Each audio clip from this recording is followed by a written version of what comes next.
Warm greetings from the high 10. It is Everyday Shenanigans. Thanks for joining me. Congratulations, Tennessee Vols, 44-6. Kentucky loss.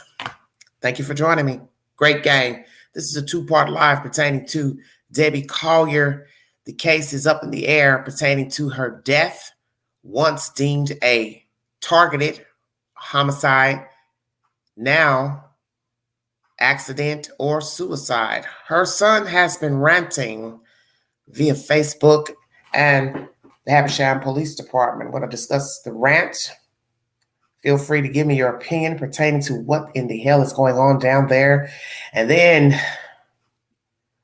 a little ways over, still drama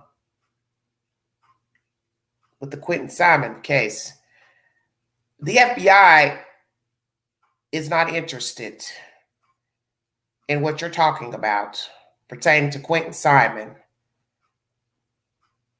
The message I just heard. If you have any information pertaining to the death of Quentin Simon, you're advised to please call the Chatham County Police Department. And any affiliation with anyone related to Quentin Simon, you have just climbed into a pot of boiling water.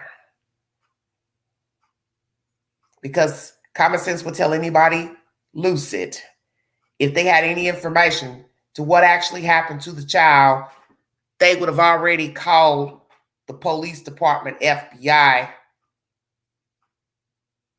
and not waited to be discovered by a YouTuber to tell a YouTuber what happened.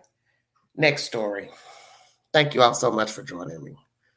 Oh, the lies we try to make ourselves believe. Court TV is the source, everybody. At this time, there is no evidence to suggest or support that this incident was related to a kidnapping or that this was a suicide. Okay, from the beginning, not a kidnapping, not suicide. Then, 9 days later, September 30th, we got this update from the sheriff. There is no information or evidence to this point that shows that this was something random, that there was something that was not from somebody that she either knew or somebody who she had some association with. That's what we're seeing at this time. So based on that information, we do not believe that this is a random act of violence. We do not believe that this is the act of a serial killer. We believe that this act was deliberate and personal. So there, it seems we're investigating a murder that seemed to be deliberate and personal, right? Now, I want you to take a look on the screen, this report from Habersham Now, who's been covering this case in depth. And it says, a 6-week-old murder investigation in Habersham County may not have been murder after all. Sources close to the investigation into the death of Debbie Collier now say she may have died as a result of an accident or suicide. We may live in a world where we never know for sure, the source says. Wow, like I was not expecting that tonight. Let's bring in our guest, try to make some sense of this. Let's go back to that. Say what? Seems we're investigating a murder that seemed to be deliberate and personal, right?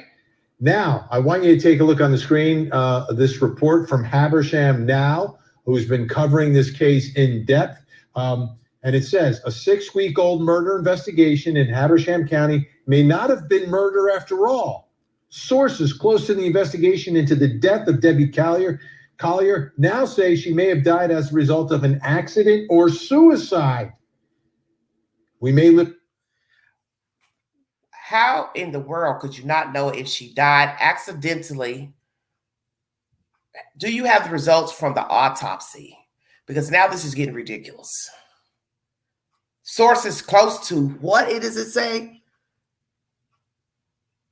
Let me read this. Sources close to the investigation. So who are the sources? Law enforcement? I hope that's who you're speaking of. Law enforcement or the coroner? I want to go with the coroner because that's the person, he or she, who opens the body to see what happened. They had a stroke, they had a heart attack, they were strangled, they were beat to death, they were shot, what? So please release the autopsy so we can get on with this, because this is ridiculous to have us running around in circles. Her son is now talking crazy. All these stories we've done, assuming it was the daughter because of that Venmo. It's the Venmo, I think, is what made you think that it was possible murder. And now here it is. What? You seen what? When you saw the body, you should have known if it was an accident or not. You didn't see any gunshots. You didn't see any stabbings. You didn't see any ligatures around her neck. Then you could say, well, she fell. She hurt herself. She stumbled. But then you wait on the autopsy so it can have a conclusion. This is ridiculous to me. Hell, maybe you all know some people in Chatham County, because it looks like everybody's got their opinion of who knows what, don't know what. Now you're changing the venue of we don't really know, and give us the autopsy first. See, you're starting to do what Chatham County's doing. You're speaking. You're putting the cart before the horse. Maybe you should have waited. And I do believe that's what should have happened with Quentin's case. Should have never said nothing until you knew for sure how she died. So I think everybody in Georgia is drinking some type of funky Kool-Aid where they just want to jump out and start throwing stuff out there, and then you got to retract it. That's the bad part about the situation. You have to retract it when it's incorrect, and that's bad, because naturally we're talking, we're gossiping, we're passing stuff, then people passing he said, she said. This is why I tell you all not to pass gossip about stuff that you don't know is true, for this very reason. I only go by what the police say. And now the police, they don't even know what they're talking about. So therefore, I definitely don't want to listen to no gossip and say, yeah, he did it, she did it. But it did look suspicious with the daughter, the drug use, all that similar situation to what's going over in Savannah. We will see. Let's finish this commentary, everybody. Lord have mercy. I don't know what to say. They live in a world where we never know for sure, the source says. Wow, like I was not expecting that tonight. Let's bring in our guest, try to make some sense of this. Joining me tonight in Clarksville, Georgia, reporter and publisher for now Habersham.com, where we got that information. Joey Purcell is with us. In Jacksonville, Alabama, professor of forensics at Jacksonville State University, former senior investigator for the Fulton County Medical Examiner's Office, and the host of the Body Bags podcast, Joseph Scott Morgan with us. And in Los Angeles, California, retired FBI Special Agent Bobby Chacon. Great to see everyone. Joy, let me start with you. This, I was not expecting this. I don't know if anyone was. So this now, we don't even know if we're looking at a murder at this point. Is that what you're hearing? That is what I'm hearing, Vinny. Of course, we have not received the autopsy report. We still don't know the official cause and manner of death. There are still a lot of unanswered questions in this investigation. But at this point, having spoken to several sources very close to this investigation, it appears that this may be something other than what we have all suspected and been told by law enforcement from the beginning, which is that this is a murder investigation. All right, Joseph Scott Morgan, you've been at way too many death scenes, right?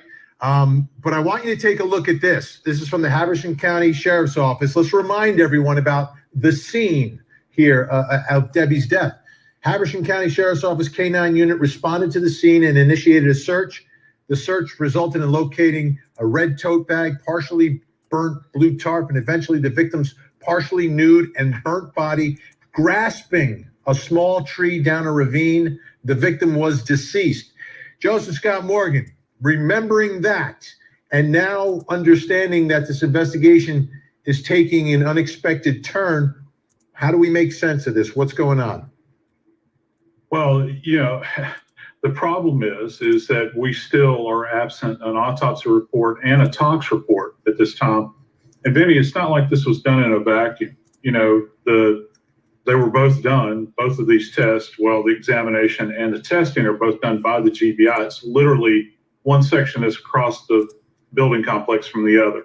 So it's not like these two are not communicating with one another. I don't understand what the, what the holdup is relative to this. The police are obviously exploring, because they're kind of the gatekeeper here relative to any further information that's going to come out. And I think that they're exhausting everything they have. What's very interesting to me, Ben, is that now they have an arson investigator in this case, and the clothing that was found at the scene, they did detect the presence of accelerant there. And, the shirt, I think, which we've talked about at length, and that's something that can specifically be kind of sussed out in all of this. And one of the things we're going to be looking for when that autopsy report comes out, two things. First off, Lord. we're going to hear about her lungs. Is this something, did she inhalate anything? And generally with fire-related deaths, you'll have soot in the airway and down into the lungs. And secondly, they're going to run a test called a carboxyhemoglobin level. And essentially what they're looking for is carbon monoxide in her system. And that is kind of a derivative of a fire burning, and you're inhalating that along with the debris. So that's going to be real critical as well. And those tests are easily done. It should be turned around pretty quickly. I mean, we've already got the arson results back. So we're just kind of sitting back and waiting right now, man. Lord have mercy. Bobby Chacon, there's a you've got the video of her 15 minutes away. It takes her 45 minutes to get there, but 15 minutes away at the Family Dollar store, we've got this cryptic message that she sent. They won't let me go. She sends money to her daughter after she exits the store while she's in the parking lot there. I can't put these pieces together. Yeah, they don't seem to fit, right? I mean, that's the problem here. They don't seem to fit. They take you in different directions, right? Is it an accident? Is it a suicide? I would almost set up two investigative teams, one to follow the narrative of a possible accident and the other the possible suicide. And obviously those two teams would look at this from different angles, and you see what physical evidence supports each one of those, and then you move down those roads. There's also reporting that initially there was not a gas can, but then they went back and they found remnants of a gas can under where that burned car was. So, it's highly unusual for a woman to commit suicide by burning themselves, by setting themselves on fire. When you see the statistics on suicide, that is one of the fewest ever to take place. Setting themselves on fire, anybody, but especially among women, it's not a common way to do it. So you factor all of those things in. It looks like she might have, the fire started in the car and then she was able to get out of the car. When people are on fire, they tend to run, which unfortunately doesn't help. We always say the drop and roll to put out the fires. You're running, you're actually feeding the fire. So if she was running towards that ravine and grabbed it as she was burning, we don't know, but I never thought about that. Two different investigative teams to look at both of those and kind of do it separate and see where those things lead. Of course, we're not going to know until, all of this comes out. That that I'm loath to make investigative. Let's interject, because I like to stop in between. That way I don't forget anything when I don't feel like writing things down. Is it possible that something caught on fire inside of the car? I never thought of that.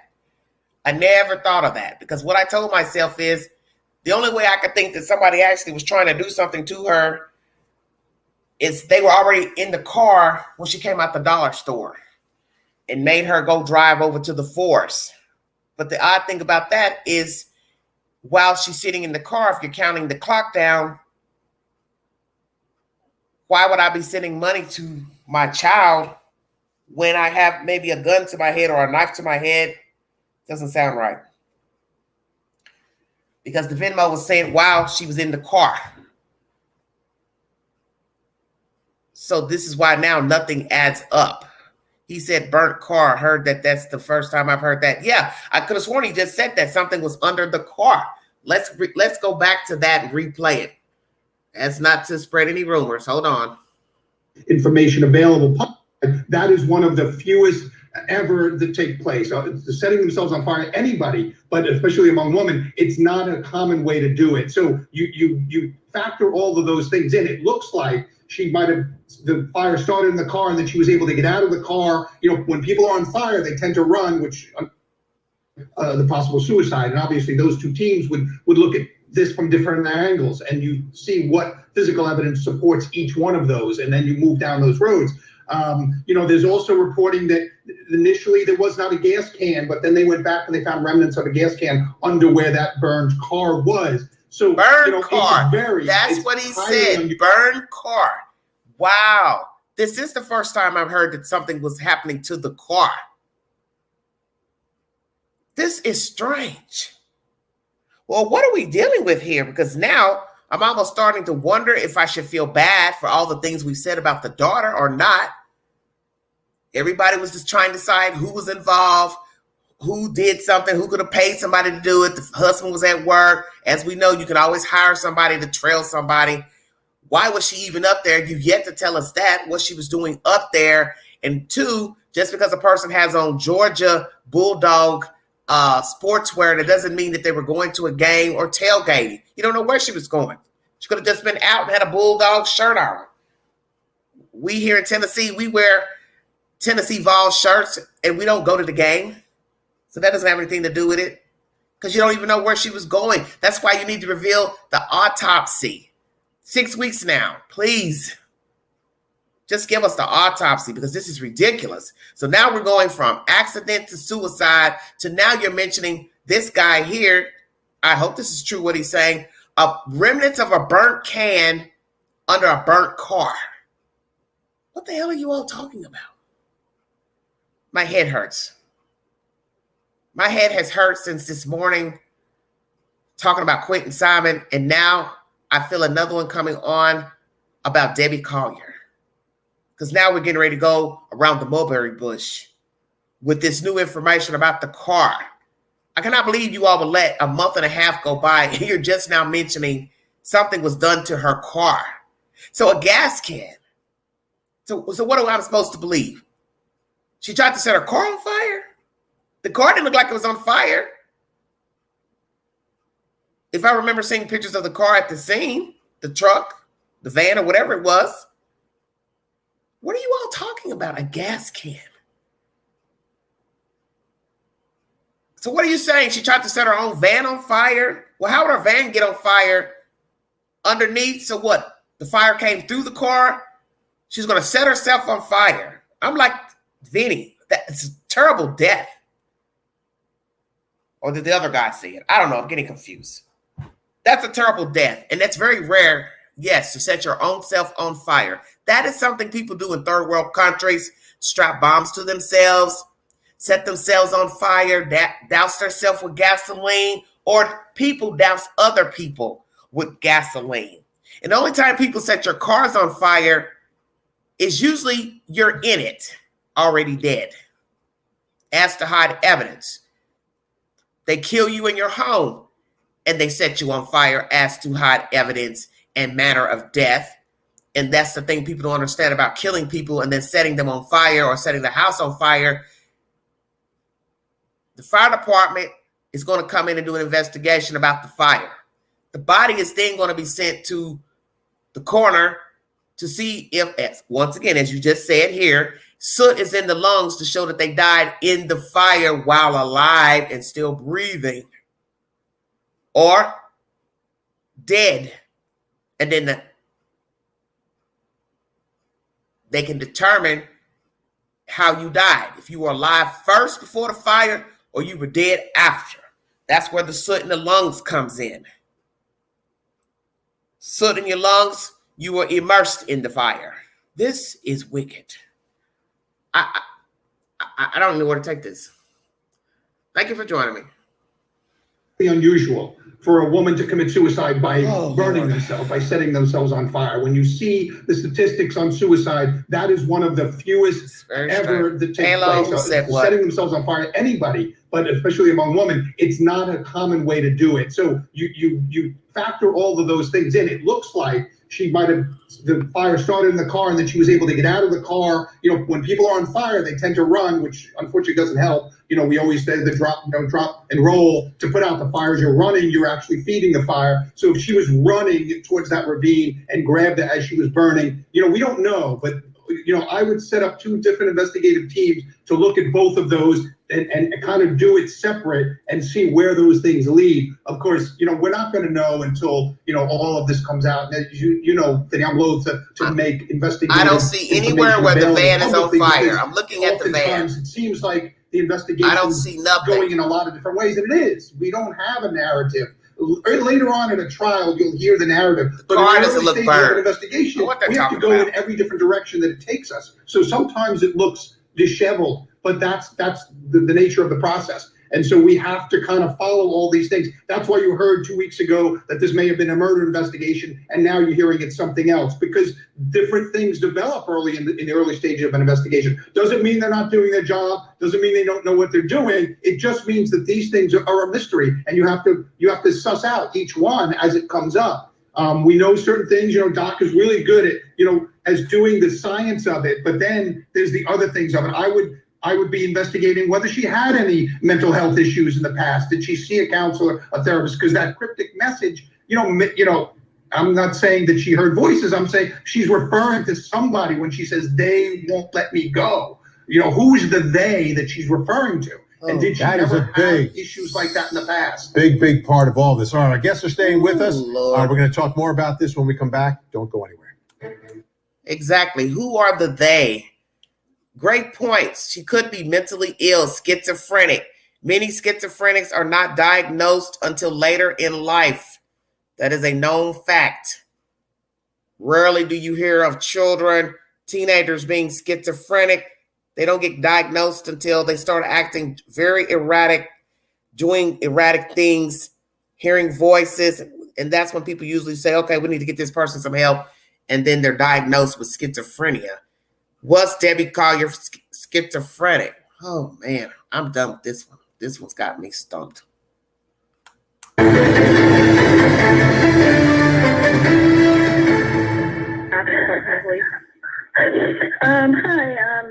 my name is Amanda Bearden, and I filed a missing persons report on my mother last night, yesterday, and I was just wondering if maybe I could speak with the detective that's been assigned to the case. Do you have any further information?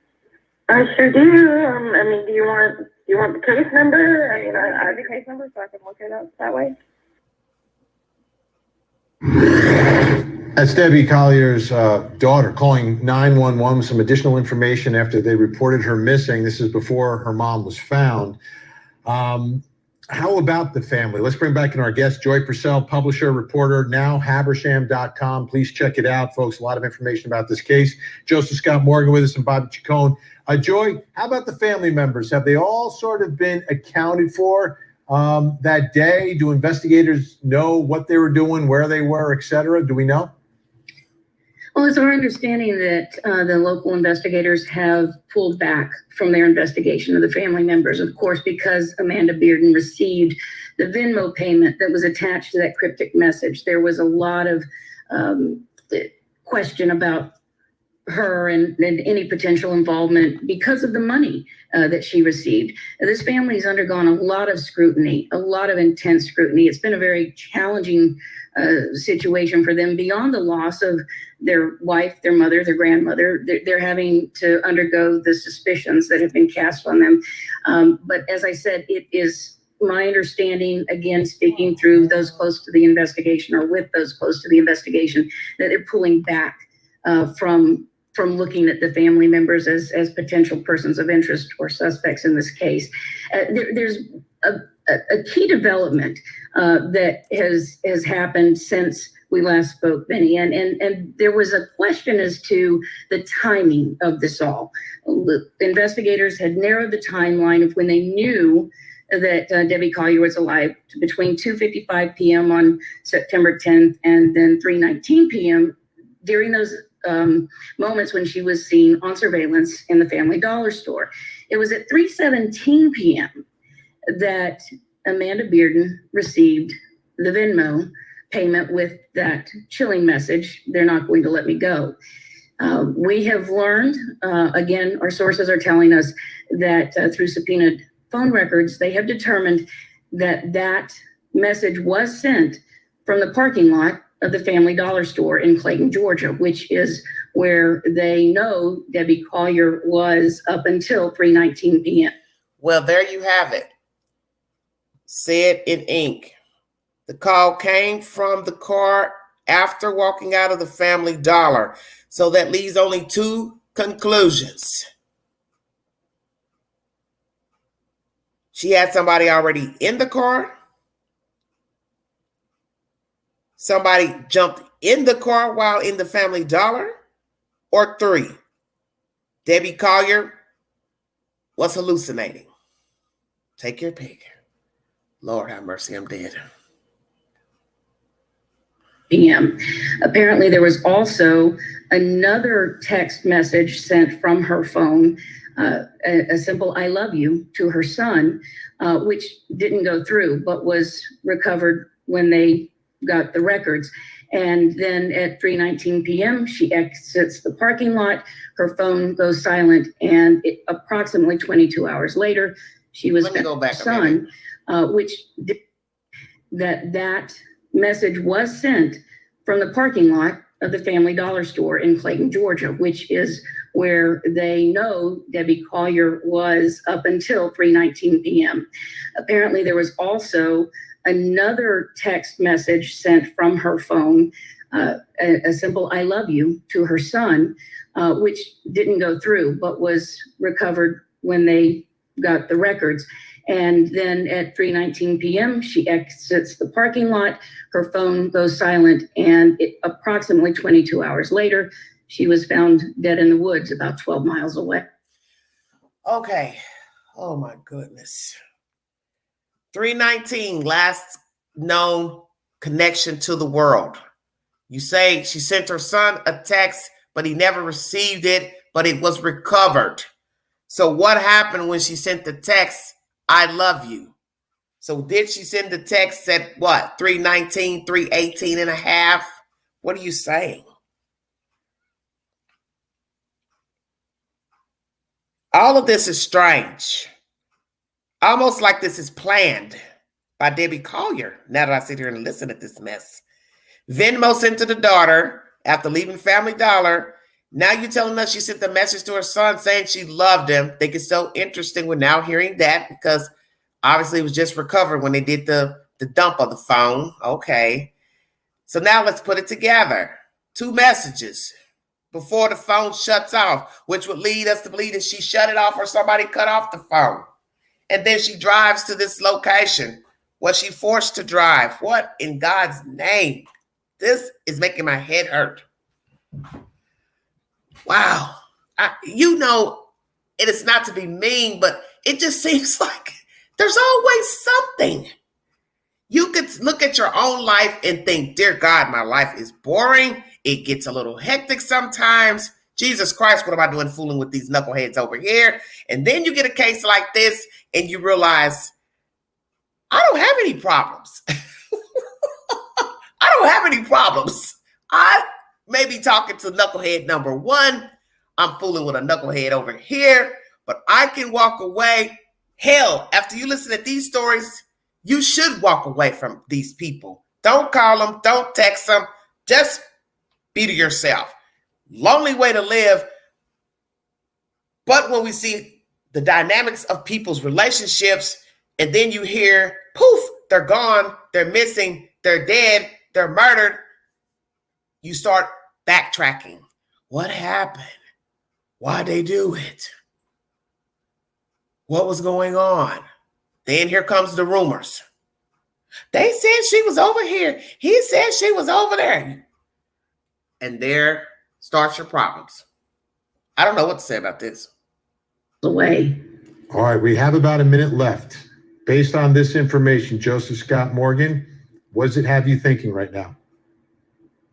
Well, again, my default position is always return back to the science. I want to see the autopsy report. Yeah, I need want to to know how see the extensive her autopsy. injuries are. It's been very vague relative to, Very they vague. had a focal area of burning they keep referring to in the abdomen. And again, back to what Bobby was saying about self-immolation, it's one of the rarest forms of suicide that exists. I think I may have handled 3 in my entire career. And generally there was a severe psychotic break that had taken place relative to that. And that would mean that gas would be all over the body, the accelerant would be. So for me, I'm waiting for the records. All right, we are out of time for tonight, but thank you all so much. Court TV is the source. Oh, give them a thumbs up because they deserve that. That I don't know what the hell that was. I just listened to. I don't even have an. I'm I'm speechless because I don't know what I'm talking.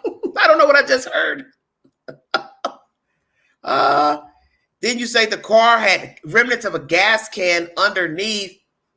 Well, when they were pulling the car out just now,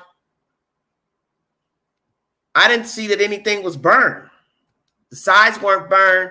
So what was burned? This is strange to me. Hit the link, everybody. And Kinsley, hit the link.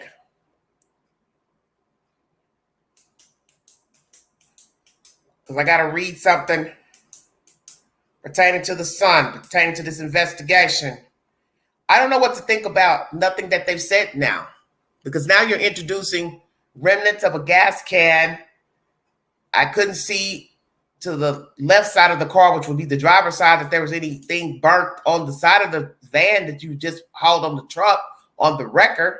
So was something burned on the other side of the vehicle? What was burned underneath?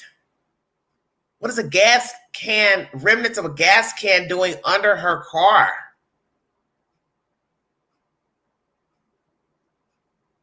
Because there's nowhere for you to store a gas can if you were trying to ignite her car. This doesn't make any sense to me. Oh my God, my head hurts. Suicide, accident. Let's say she went into the woods to try to kill herself, or went in the woods to go think and wanted to make somebody feel sorry for her. So she took these items with her to try to burn herself somewhere private, and then call somebody on the phone, send messages to make it seem like somebody was trying to kidnap her, and maybe she fell down the ravine. But that makes no sense. I don't even think that makes any sense, because you're going downhill. And I wouldn't be burning myself while I'm walking downward. I would wait till I got on the flat surface to try to ignite myself. We hear that the stomach was burned, but I don't know if she was fully immersed into flames. And I haven't heard that her body was fully immersed into flames. They also said something about there was a small fire that you could see was set a few feet away from her or near her. So was she trying to set a fire? What the hell? Man, I give up. I don't know. It wants me to pay. What are you talking about? Kenzie, what are you talking about?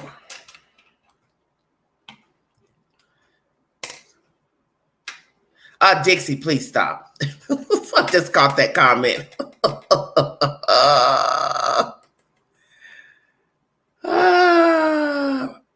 She had a heart attack versus, yeah. So Dixie, but why is there a gas can under the car? Why is there a small fire near her body? They said there's a small fire. Let me read you this content. This is something very strange here. Hold on. I can't even. I don't. This changes everything. We were not so nice to the daughter.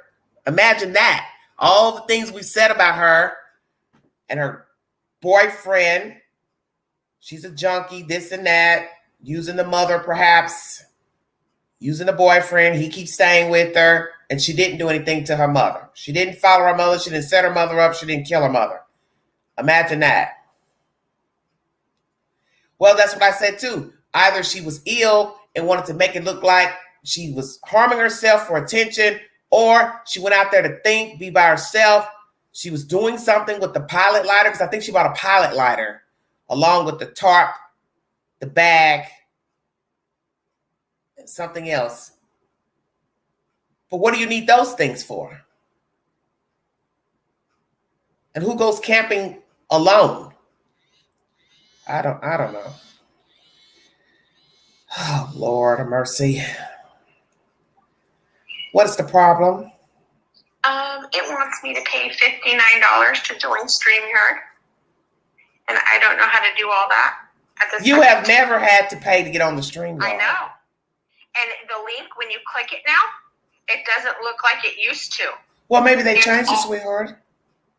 You know damn well you don't have to pay to get on the stream. I know, but whatever, there's something wrong with the link because when you tap it, it comes up and there's 3 big blue boxes that says, one says live stream, the second one says live stream, and the top one says I don't know what. That makes no sense. Let me write this. The minute you touch each one, X89XT44M. I'll put it in again. That makes no sense. Yeah, I've never seen that before. Because I read it. Well, hell, maybe the Russians have attacked the StreamYard. I don't know. Give me your opinion, because I'm going to have to navigate while you're on this device to try to read the information. So Jesus they're basically stating that they're clearing the family. Have you? Right? But listen, let me say this right quick before you start. Don't you find it every time I go live, there is always a malfunction when I'm talking about these dead people? I'm just saying. Yeah, it's really weird. It's every time the screen freezes on the device I use that you're on. You can't navigate out of the screen. Every time I talk about these dead people, something goes wrong with the phone. It's very weird to me. I don't understand it. I wonder if I should tap it again so I can screenshot it and show it to you. Well, it might be something wrong, because this is why I keep telling people why you can't get addicted to these cell phones and apps and things, because you're just going to always assume it's supposed to work. You understand what I'm saying? Yeah, you're always expecting the Wi-Fi to work. You're always expecting the damn app to work. And then you get an attitude when it don't work, but you keep forgetting it's an app. Yeah. It's a link. It's man-made. It's man-made. Even with the computer, something can go wrong with the computer physically with a computer, physically inside of whatever is running the computer. And then a person can make a mistake by typing it in the wrong account number. From the business side, they could put in the wrong amount that you paid. And then you could be like, well, I got a receipt to show that I did pay this. And then they could come back and say, no, the computer says that. You see what I'm saying? And you're sitting here arguing with somebody about a damn computer. Go ahead and finish. This is I give up. I don't know what's going on. I don't know what's going on today. So basically, in my opinion, it sounds like they're just kind of ruling out the family, pretty much.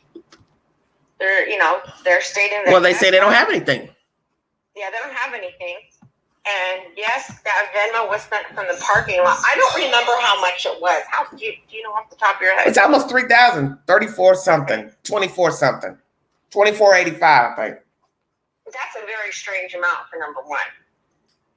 It's not a strange amount if that's all I got on the damn thing. Oh yeah, if that's all she had, yes, then that's that's not strange. But if it wasn't, the 85, the 20, most people would say I'm gonna say 2,400, but 20. But if I'm killing myself, listen. If I'm killing myself, I will send you the whole 24.85 because that's all I've got in there. Yes. Try hitting the link. Try hitting the link again and see what it says. Jesus Christ! Hello, Tracy. How are you, dear? Thanks for joining me. Thank you, everybody. Happy Hippie Dixie, Yah's daughter. Thank you all so much. Her jersey caught fire, frightening heart attack. Yeah, but how are you going to explain the remnants under the car? Yeah, so you weren't expecting that. That's the whole point of what got us gossiping about the daughter was the Venmo, and I think that's what made them think it was deliberate. Was the Venmo, because you didn't have an autopsy back. So all you had was what you saw at the. Oh, you're up here. Okay. All you had. Yeah, it's working. Have is the Venmo once you check their phone, and then whatever you saw at the scene. So at the scene, I was hoping that they saw something to say like, well, she was beat to death, strangled, but they didn't reveal it to us.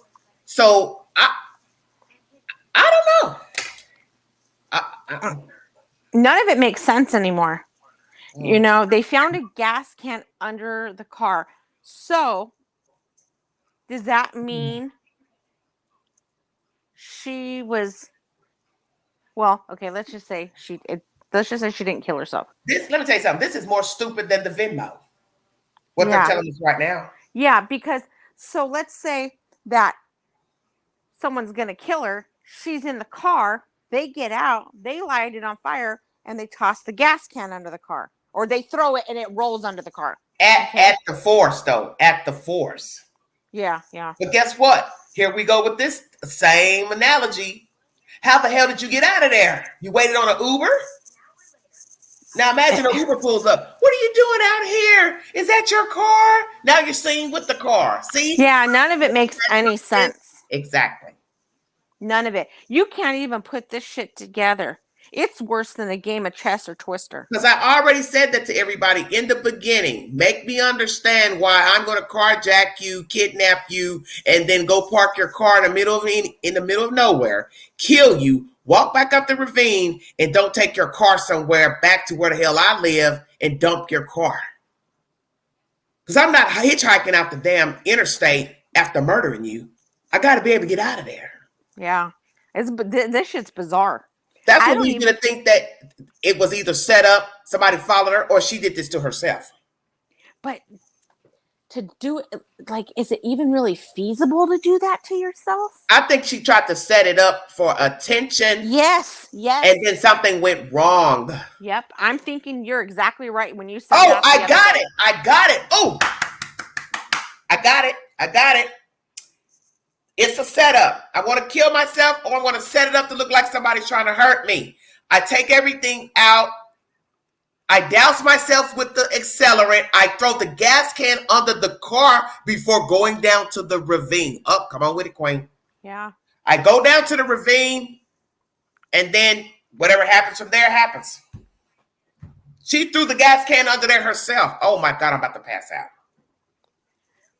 I think she was looking for some attention, like you said the other day. Because people have done it. Oh my God! Oh, all the time. The wildest stories you've heard of people trying. That Papini lady pretended somebody kidnapped her. The girl. Oh, remember the lady that was running? That woman. Georgia bride didn't show up for the wedding. The girl in Wisconsin that sat up in the damn middle of the wilderness in the cold and went missing, and somebody thought somebody had kidnapped her. The list goes on and on. And she's got us talking about her child like a damn dog. But, you know, they always tell you, don't jump to conclusions. So now imagine that. We've talked about the daughter as a suspect, and the mother did this to herself. Oh, my God.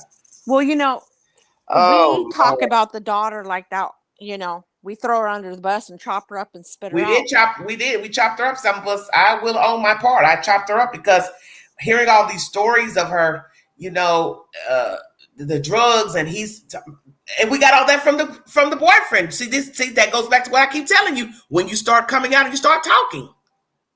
Not only that, but we didn't know anything about her. She's the one that received the Venmo, right? Yeah, but what I'm saying is we didn't know who she was until he started talking. And people start digging up her past and digging up criminal records and this and that. And then you pulling up the old police report where he and she are arguing, and he's trying to get his stuff out the house. See? So now you're looking at her like, well, she's the villain. She's the one that received the Venmo number. They can't even find the money, which I find that very strange. And now we've got this mess with the son. Let me read that. Why would she not send it to her son? Well, her daughter just came to town. Maybe she felt like she needed some money. She did just get in town. She got in town the day before. So she sent it to her daughter. Oh, Lord Jesus. What in God's name? I can't stand this. This is just bizarre. More bizarre than that mess in Savannah. That's a hot mess express. It's disgusting. It's very disgusting. All right, everybody. We're going to go to the Independent UK and see what they have to say about this son. There's some new mess stirring up with the son. Okay, thank you, Kim. Thank you so much. Thank you, honey. Thank you for the support. Yes, Ya's daughter. Setting yourself on fire will probably be the last way any of us would kill ourselves. That's what they're saying in the commentary. That would be a horrible way to die. Is set yourself on fire. That's painful. I can't imagine. Because guess what? Once you start burning, you're going to run and do something to try to make it stop. Oh, I changed my mind. I don't want to burn up.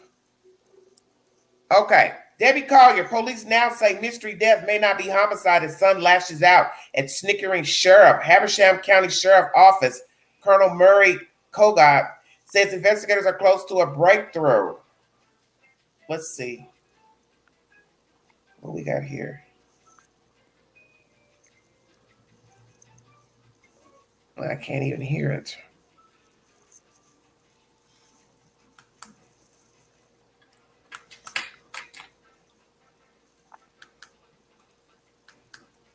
And the speaker's not playing right. Oh my God, you gotta be kidding me. This is maddening. What is wrong?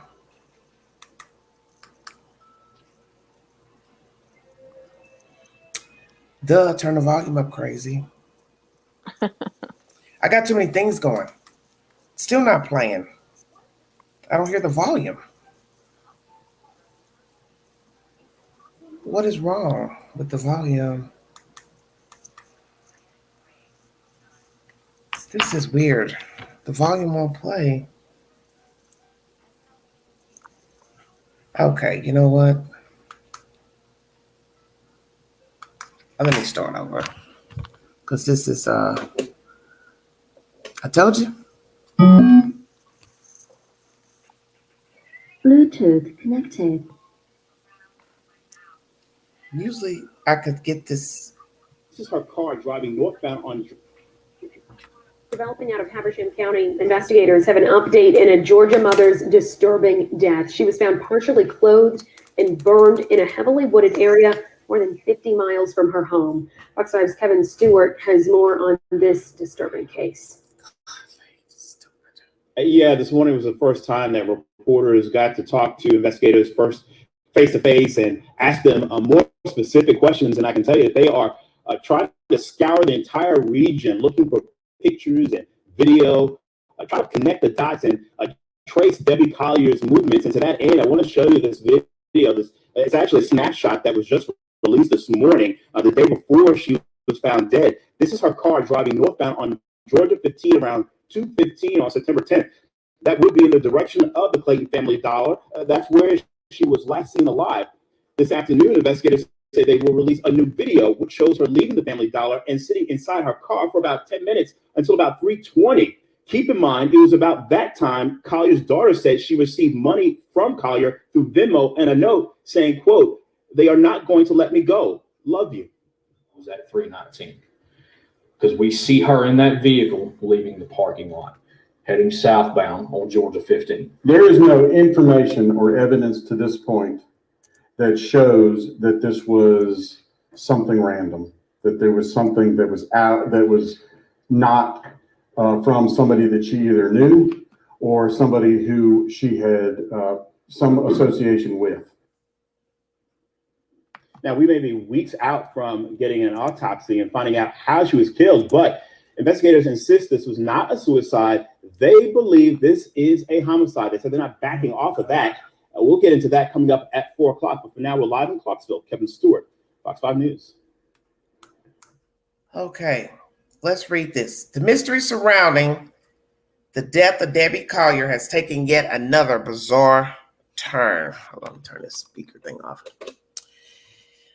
Whew. With police sources now saying it might not be a homicide and the slain woman's son lashing out at the sheriff who he claims snickered at his pleas for help. The 59-year-old's partly burned naked body was discovered at the bottom of a ravine on September 11th, around 60 miles from her home in Athens, Georgia. Her family had reported her missing one day earlier after she sent a $2,400 Venmo payment to her daughter and left a cryptic message saying that unidentified people would not let me go. Her death was quickly ruled a homicide, with police describing it as a personal and targeted murder and not a random act of violence. Yet, more than 6 weeks on, no arrests have been made, no suspects named, and her cause of death still remains under wraps. Habersham County Sheriff Office Colonel Murray Kogod told the Northeast Georgian on Wednesday that very significant progress had been made in the investigation and that he now believes they are close to a breakthrough. Now investigators are said to be walking back the bold assertions about that Collier was murdered and are instead exploring the possibility that she died by suicide or in an accident. Two law enforcement sources told Fox News Digital that evidence found at the scene indicated that it may not be a homicide. Say that again. Evidence found at the scene indicated that it may not be a homicide. It is not clear what evidence the sources were referring to. However, police previously revealed that she was found near an uprooted tree close to a partially burned blue tarp and a red tote bag. The sources also said that there is no evidence linking Collier's husband, daughter, or daughter's boyfriend to the scene of her death between the hours she went missing on September 10th and her charred body being discovered the following day. The latest twist comes as Collier's grieving son hid out at the Georgia Sheriff's Department investigating her death, accusing officers of laughing at him when he reached out for help. In a scathing Facebook post on Wednesday, Jeffrey Bearden said that he now questioned the ability of the department to get to the bottom of his mother's case. Quote, I have been patiently waiting on my hands for weeks now for any type of information to understand what happened to my mother. My family and I have been forced to navigate moments we could have never expected. To say it's been so real is an understatement, he wrote. While feeling emboldened to help protect my mother and my family's safety, I made the poor decision today to reach out to Habersham County law enforcement. After several attempts and requests to be up to date on any information shared regarding my mother's case, Debbie Collier, I finally found myself on the phone with the Habersham County Sheriff to express my concerns. Mr. Bearden said he was seeking information about his mother's case, but was met with a sheriff who did not empathize with my situation, my concerns for my personal and family safety after being doxxed online, or potential leaks coming out of his office, despite several media outlets claiming sources in his own department, unquote. He instead used his time to snicker and laugh at my attempts to discuss my concerns and to tell me directly that he wasn't trying to hang up on me when pressing him on his office's actions. Additionally, he claimed that some of their errors regarding poor communication came from short staffing, he wrote. Mr. Bearden said that he hung up on the call after he continued to snicker despite my request for him not to laugh at my situation. Unfortunately, the elected sheriff's attitude and lack of understanding does not give me faith or confidence in their ability to handle her deliberate and personal death, nor does his inability to understand my concerns regarding leaks of information that I assume is only known by those directly working the investigation, he wrote. Sorry about that. Okay, in an update on Thursday, he said that he had filed a complaint with the Habersham County Sheriff's Office. Several of Collier's family members have been questioned as part of the investigation, and Mr. Bearden has previously begged for privacy and respect as they grieve her sudden death. Collier was last seen on surveillance footage sitting inside of her car 3:09 to 3:19 p.m. on the September 10th in the parking lot of a Family Dollar store. During that time, she sent a Venmo payment of $23.85 to her daughter, Amanda Bearden, telling her, "They are not going to let me go. Love you. There is a key to the house in the flower pot by the door." The payment was close to the sum that Collier's daughter's boyfriend, Andrew Geigerich, owed in probation fines. The couple had moved back in with Collier just 2 days earlier after returning to Georgia from Maryland. Minutes earlier, she was captured entering the store at 2:55 p.m. There, she bought a rain poncho, 2-roll pack of paper towels, a refillable torch lighter, an OBD trap, and a reusable tote bag. What the hell is that? OBD trap. Some of the same items later found next to her body.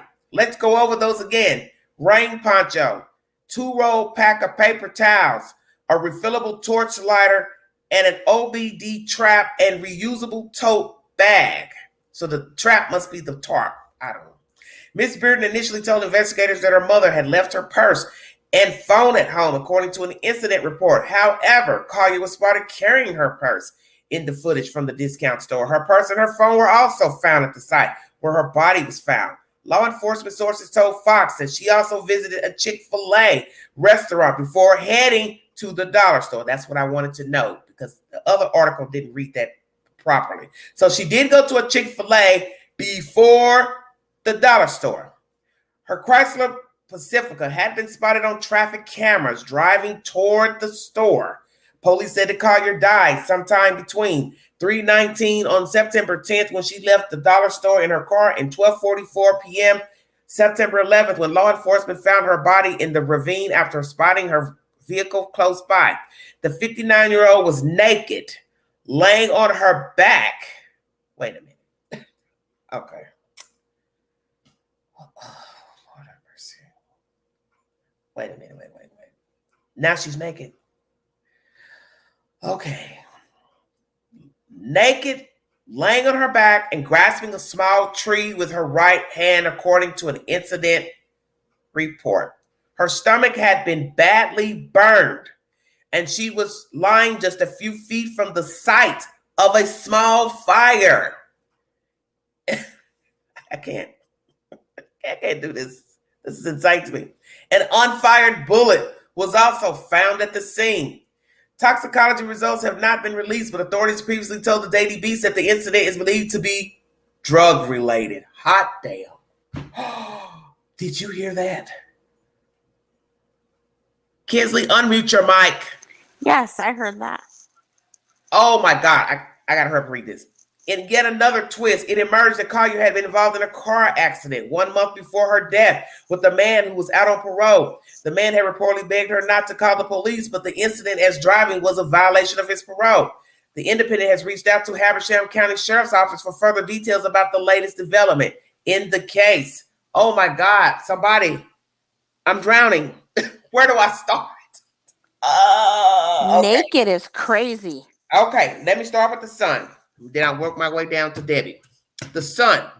I don't understand why you are complaining to them about privacy. We get it. You need to grieve. But you can't get mad that they're not giving you information and then say you need privacy. You don't want nobody talking to you or asking questions. Because that's where I'm getting confused. Is it that you don't want them asking your family questions? Well, that's their job. Whether you're grieving or not, they have to talk to the victim's family to get an idea of who the victim is. You just want them to guess who your mother is? You want them to just do what? Look at Facebook posts and TikTok videos to assume who your mother is? Because it doesn't work that way. They have to investigate. That's their job. So you're getting angry with them for invasion of privacy. I thought I read you don't want them talking to the family to ask questions. Now they've removed you all as suspects, and now you're disgusted that you're not hearing anything. So now you are obviously possibly still thinking that it's a murder, and now they're changing the narrative that it's possibly, oh my God, a suicide/accident.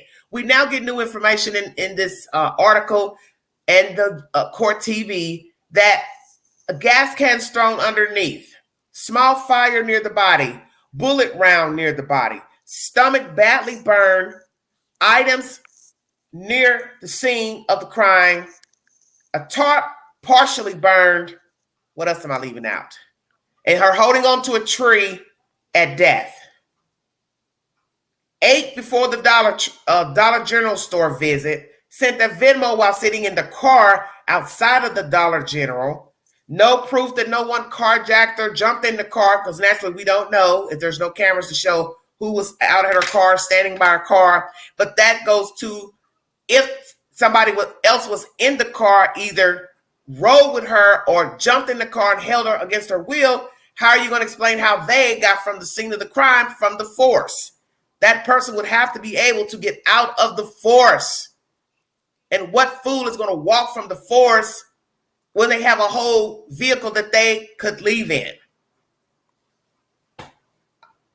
I'm utterly confused. And why just her stomach being burned? That's odd. Oh, Lord have mercy. Well, the sheriff may have been making fun of him. He might have been irritated. Some people do become ornery when being questioned about their duties and their professionalism. And if a person feels like you have a tone in your voice, they'll give a tone back. Not saying it's right, but maybe that's what happened. Maybe he feels like we've got this under control. Maybe he feels embarrassed. I don't know. I wasn't there when they made the phone call. But I know you can't have your cake and eat it too, as the old folks used to say. You can't get mad if somebody's asking you some questions. I need privacy, but then you're complaining that nobody's calling you, telling you anything. And you know, it takes a while to do a thorough investigation. You know, if they rule this a homicide, they want to make sure it is. Maybe they shouldn't have. Maybe this is some shit just like what's going on over there in Savannah. You shouldn't have said nothing. Mm-hmm. Because now these cases are looking eerily similar as far as people talking too much, too soon. Giving out information when you're not telling anything and you're not arresting anybody. So now you probably based your case on the Venmo, but my better half is telling me you had to have been looking at the crime scene before you got access to her phone. So what did you see at the crime scene to lead you to think she was murdered? You had to have seen that first. That's the first thing you see is the body. So what is on her body besides the burned stomach that led them to believe this was murder?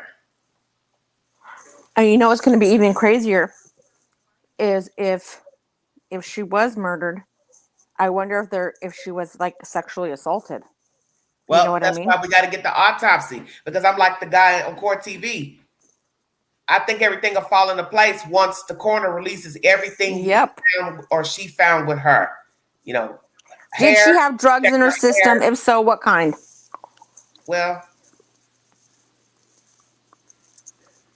you still got to have manner of death. Is it all drugs or is it beat to death, strangle? What? Heart attack, stroke, aneurysm? What? Because she ain't died just from that damn no burnt stomach. How about this? Is it a fact? Is it perhaps she's a user and she went out there doing something and got excited and then passed out? She went way up there to get high, which is the stupidest thing I've ever heard. Driving, that far to go get high. And then make yourself naked? Yeah. Good God. Yeah. But that's the whole point. We don't know her. We were too busy worried about that damn Venmo. The Venmo that's what we all gossip started. And they maybe should not have released that. Because this is bad when you have to retract that. Now you think it's suicide or accidental. So I told somebody in the chat just now, Dixie, the picture of her hair in this article looks frayed and wild. Maybe she has coarse hair, but it looks fried and frayed. And I don't know. I just got a bad feeling when I looked at the picture, like something's off. I've always thought that when I looked at those pictures of her with her hair frayed. Her hair was frayed when she was in the Dollar General. So what I have to ask myself is, did she get up and take a bath? Or did she just put on clothes and walk out and drove all these miles up the road? Is she a drug user? If so, how long has she been using drugs? The fact that her daughter uses drugs, who's to say this isn't ding, ding, ding, generational as that shit going on over there in Savannah? It very well could be generational. Exactly. And she's got a nice life, nice husband, a job, but she's a functioning addict. Could that be it? Yep. Or could she have some sort of severe psychosis, that is maintained by medication, and she just decides, one day she has a manic episode and drives all the way up the highway. Or she gets off the meds thinking, okay, I can wean myself off, and freaks out because obviously all that stuff is out of her system. This is going to be wild once that autopsy. Oh, it's already wild.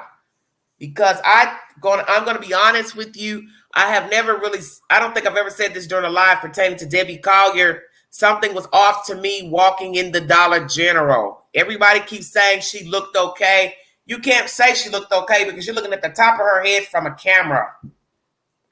You're not looking in her eyes. Did she have on mascara, makeup? Does she wear makeup often? So you have to ask all those questions. Does she normally come out the house with makeup on or makeup off? Because I got a feeling she was afraid looking that day in the Dollar General. I'm going to bet my money on it. I'm going to bet my money she just jumped up and ran out the door. Yeah, she could have. So why did the daughter start worrying about the purse? Do you know what purse she carries? You don't even live in Georgia to know what purse she carries. Unless she said on a phone, oh, I always carry my, you know what I'm saying, my black bag, my brown bag. How would you know to even tell them that? Oh, she didn't leave with anything. So see, that's what got us talking. When everything started contradicting itself. Then you see her on the camera with the crossover bag. So now we're judging you as a liar because we're seeing her with the purse on. Then you said she left with just a card and this. And see, and that Venmo was the main thing that got all the gossip started. I own my part because I thought it was strange too. That whole thing Why is would I just be telling somebody about where a flower pot is and key when they just moved back home? I never thought any of that made any sense. I'm almost like, it's almost like she, you know, obviously she, if it was, you know, in suicide or that fake kidnapping, that's disturbing. She knew exactly what Well, to that means she was ill. Because she bought the items, so we know that it's not like a killer bought them. She bought those. She's on camera buying those 4 items or so.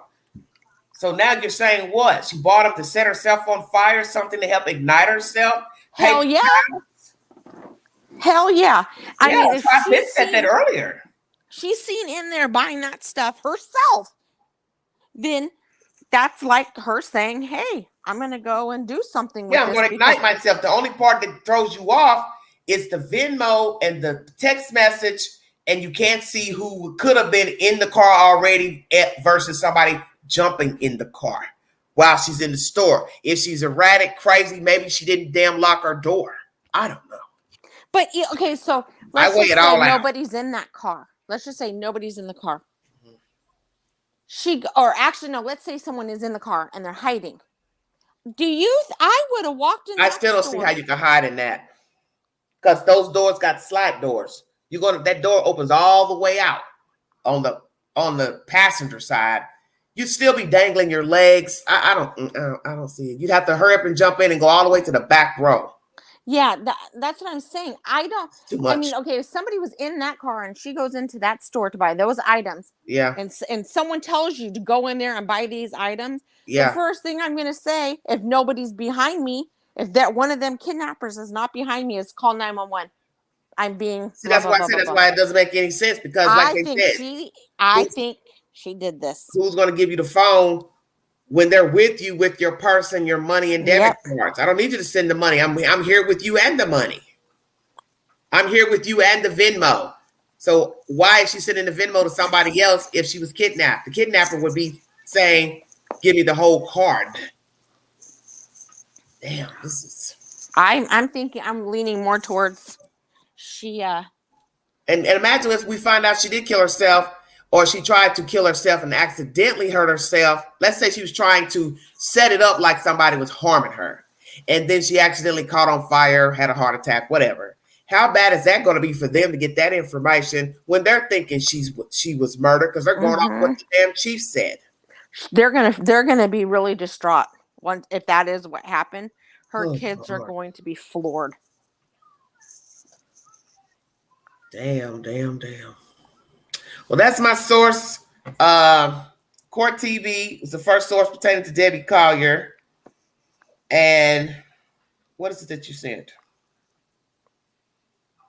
Oh, no, I just sent you a picture of what it was showing me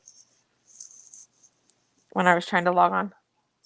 Oh, watch live stream and live streams. Yeah, I don't know what that is. That's strange. Very strange. Okay. But what somebody says, but my question, why did they first think homicide and now differently? I don't know. That's why I said you had to see the body first before you started opening up cell phones to see who she was talking to. You're looking at the body first.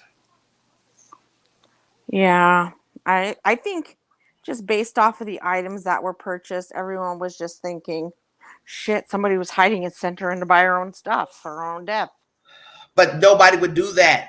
You're not going to get back in that car after somebody tells you to go in and buy something and threaten you. You're going to do just like what that guy did that Cleotha kidnapped many years ago. He ran in that store and told him to call 911. I'm not going back in the car with a kidnapper. Why would I do that? Why would I be buying something? I heard of one person doing that many years ago, and there is no way. I don't care if you're walking in beside me and got the gun under your hoodie. I'm getting ready to bolt as soon as we get in that store. You're going to kill me right there in that store. Yep, in front of everybody. In front of everybody. You're damn right. There's no way I would walk in a store and get money and walk back out with you, or walk in there by myself and then go back and get in a car with a kidnapper. That's crazy as hell. Nah. What is it that I'm looking for? I can't even remember what I'm looking for. I'm always looking up crazy stuff. Independent.co.uk. If you need a source. Next subject, Quentin Simon. My. If you have any information pertaining to the death of Quentin Simon, don't you think you would have told the police? Oh, and before I get on Quentin Simon, the fact that he told the police he fears for their safety, well, who's threatening you all? Because that sounds like some shit that was coming out of his sister's mouth. Excuse my language. Yeah, that is a little. So now he's riding that donkey ride too now. So who's threatening you all? Who's threatening you all? Yeah, if they're thinking that she was murdered, oh, Lord. You're going to want them to talk. If someone's threatening, you're going to tell the police who's threatening you for reals. Well, this is how I look at it. If he has a problem with dealing with the Habersham chief, whoever, sheriff, he needs to call the FBI. Didn't they come in? Didn't GBI come in? Yeah. Well, then that's who he needs to call. I wouldn't talk to them then. If you feel like they're not handling it properly, go over their head. Everybody has a boss. That's what people need to understand about the law. Everybody has a boss. Yep, everybody reports to somebody. Yeah, so just go over their head. There's information circulating on the wire that we know is a lie. Somebody has information pertaining to what happened to Quentin Simon. Well, my thing is, if you have information, you know what happened, you're once again repeating a version from the same people who are responsible for Quentin Simon. So therefore, you're talking to yourself. Not interested. Just another ploy to get attention for a baby.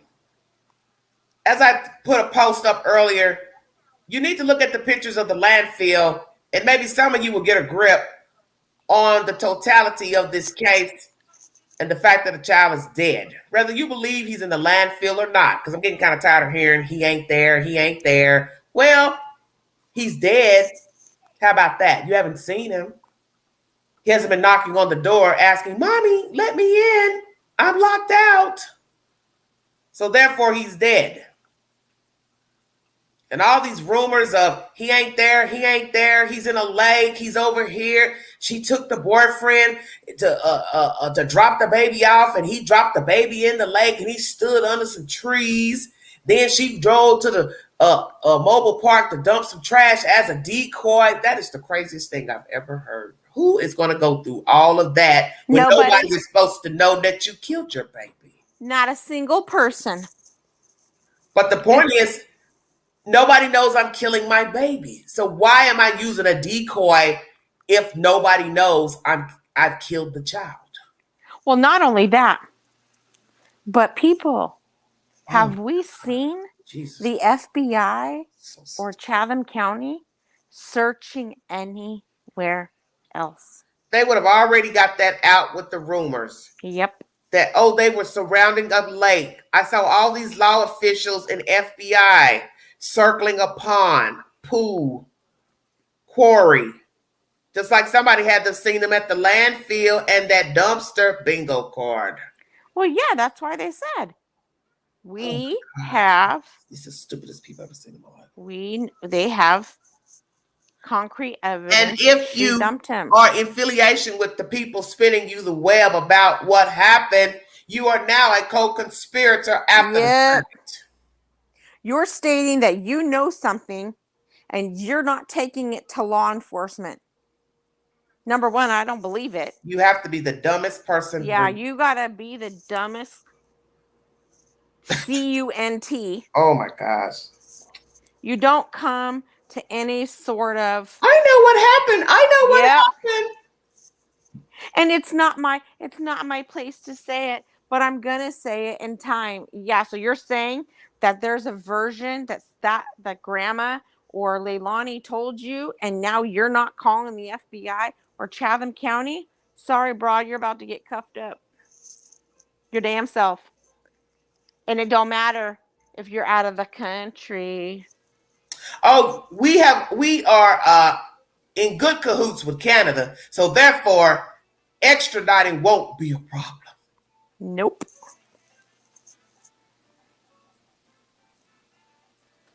So here's here. Let's look at it like this. I really don't want to say anything because I want it to be this to be a mild live. Oh my God. Oh, you just made me lose my train of thought. Mm-hmm. Oh, so that someone is saying, "Oh, I got information." So then that means that Granny knows what happened, and she also is not telling. Thank you. Because we already thought you did. Yeah. So now you're telling somebody else.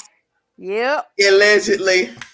That something else happened and we got it all wrong, or law enforcement got it all wrong. Oops. We got it all wrong. Oops. Okay. Well, tell that to the FBI and see how that works with them. Just a lonely, bored housewife. Wow. Actually, I wouldn't even call that a housewife. Just a lonely, bored. I'm being mild-mannered in my commentary this evening. Thank you. Just a lonely, bored housewife. I have nothing to do with my time. Absolutely nothing.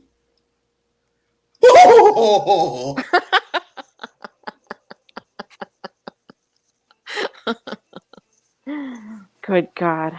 Hit the link if you have an opinion pertaining to Debbie Collier. Debbie Collier's son's rants to the sheriff on Facebook, and this new information that somebody has a secret about Quentin Simon. I'm not supposed to tell anybody, but I know what happened. And I could shut everybody up right now. I could shut everybody up, but I won't. But I will in time. I shot the sheriff,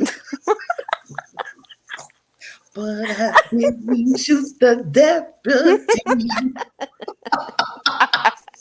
Did somebody shoot the sheriff? Wow. I've heard it all now. Actually, Yeah. I read it all. Well, I think somebody may have commented that was on its way. Oh. That there will be a confession. No, somebody said that not even 24 hours ago. I don't know who said that in the chat.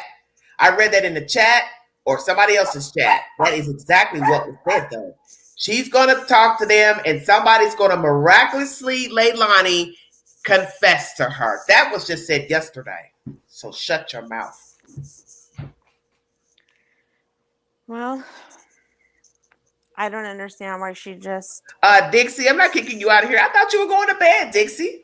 Well, I was coming for her. Somebody got on my comment section saying I shouldn't be talking about Bubba. His mother just died. Well, didn't he just do an article about a weekend ago, before his mother passed away? I can stand to be corrected. Right? Yeah, he's not over there mourning because he's over there doing so let's go here. Record. You did the article before the mother died. Okay? So therefore, one doesn't negate the other. Why would you be selling a story about a child you haven't even seen in almost a year? Checkmate. Whether your mother died or not. Since I'm so mean and I don't have a heart. Maybe I need to go to the Wiz and ask him for a heart. Yeah. Because, I don't want to be like the Tin Man. Okay.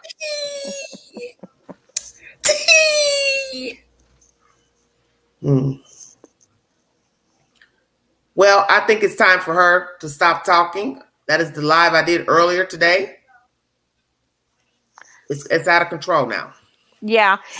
She's gonna get herself wrapped up into some shit that was never even, like you're just creating an issue for yourself to get wrapped up in when there never needed to be an issue. What it is, behave, y'all.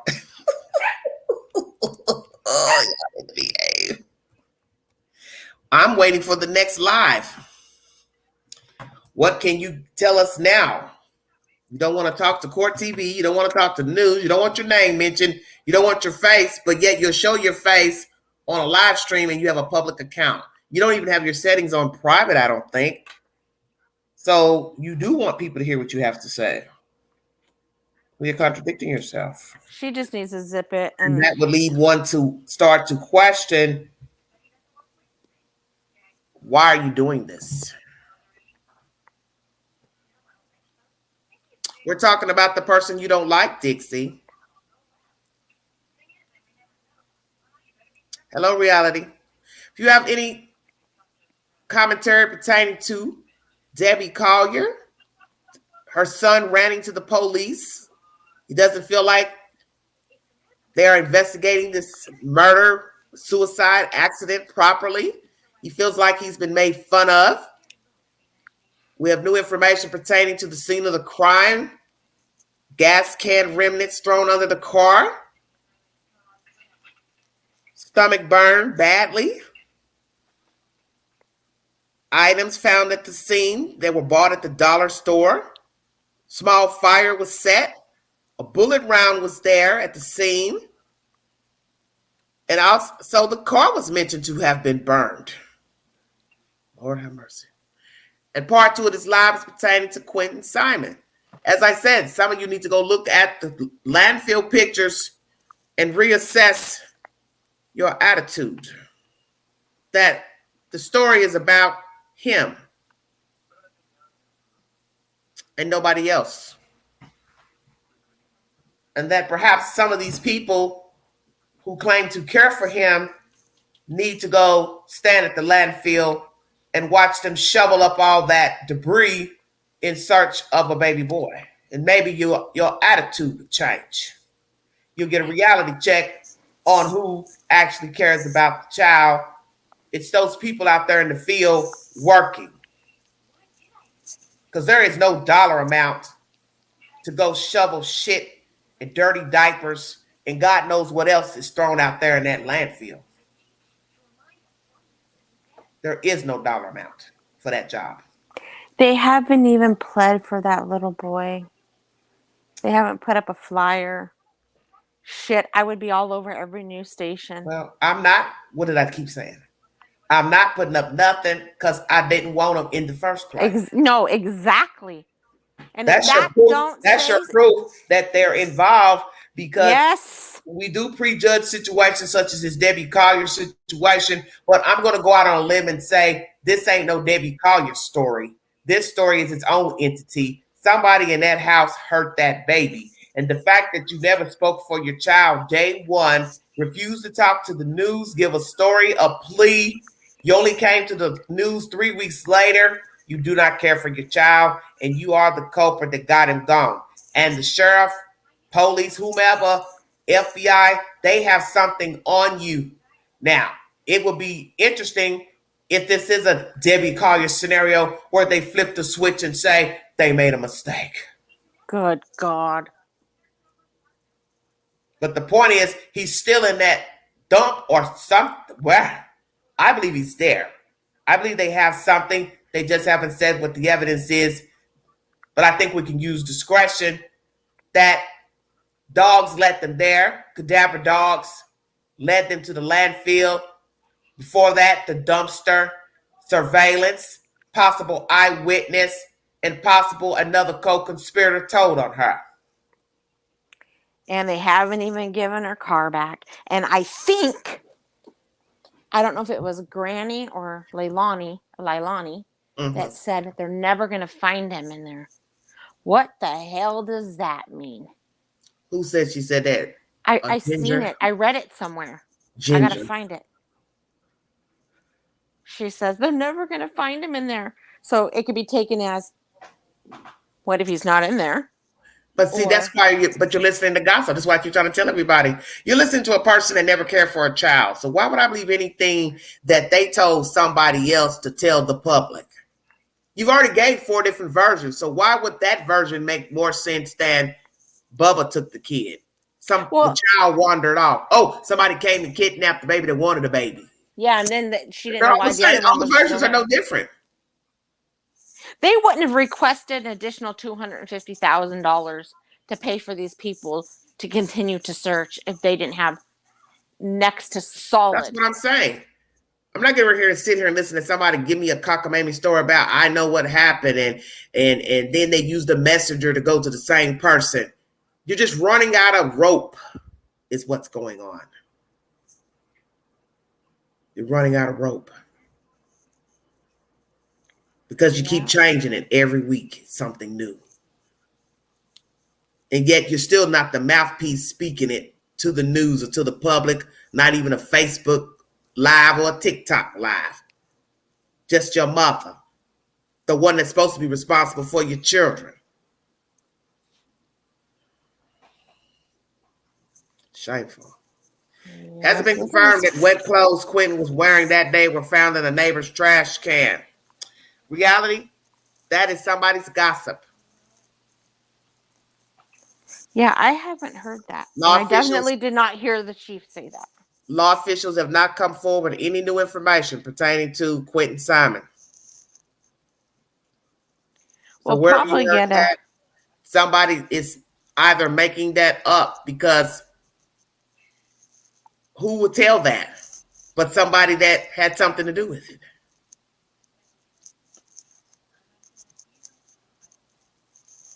You know, I would love to pick her up myself and take her down to that landfill and let her stand there on her 2 feet for 12 hours and watch them. Well, it's just people talking and gossiping. You've gone from wet clothes in a trash bag to she took him to the lake, the boyfriend to the lake. You're just making up stuff, just every day, something new. So I always tell people, think about what you're saying when you repeat it. Does it make sense to you? And why isn't the police telling you she took the boyfriend to the lake? They haven't even told you the circumstances for how they figured she took the baby and put him in the dumpster. To jump to the fact she took him to the lake and he threw the baby in the lake and she used the decoy to throw trash in the garbage. That's just a little much, you know? Yeah, and it's too much work. But it's too much work to try to get rid of a baby. I'm not getting ready to go through all of this when there's people walking around with doorbell cameras and cameras on their house. It's too much to do, first of all. 6 minutes away or not, it's too much. I want my baby gone. I'm not going to be doing all this riding around and dropping people off and going to the garbage can and throw something in the garbage. You're still telling on yourself even if you went to the garbage can. Yeah. And threw toilet paper in there. Those people, the FBI and the county, they have not searched nowhere else. We have not seen them anywhere else. They have not spoken of anywhere else. And that man, as bad as he wants a body as a victory piece, do you think that he wants to stand there before everybody and say, we got it wrong, it was never in the landfill? No. I mean, they got something. Ridiculous. The wet clothes. They found wet clothes over here. And so wet clothes ain't got nothing to do with the baby. You can still put the baby in the dumpster naked. Good if that was true. I'm just saying, if it was true, That still don't got nothing to do with throwing the baby in the dumpster. She put that baby in a trash bag. Something led them to that dumpster, to the landfill. That's the point. Clothes, no clothes. Right. And where would you be getting information about wet clothes from? That's why I always tell people, when you repeat it, you didn't think about where it came from, what you're repeating. Yeah. Because I'm not standing on nothing about wet clothes, lakes, quarries, because it's gossip. The police didn't tell it to me, so I don't believe it.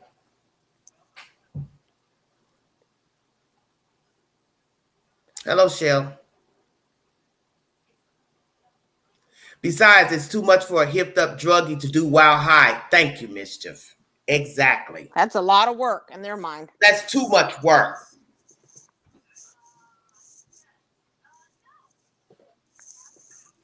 She drove in her car to the trailer park, took him out. They took her car, and they haven't given it back. They have searched nowhere else other than that landfill. They requested more money. That should tell us something.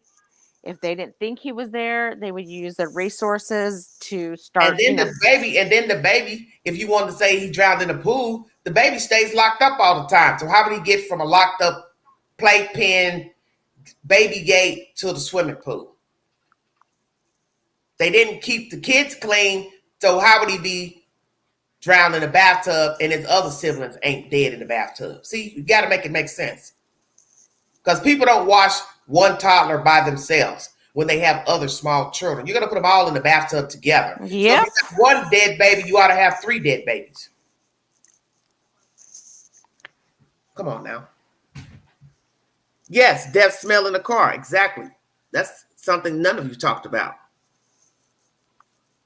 They know that baby was in there. That's why they haven't given the car back.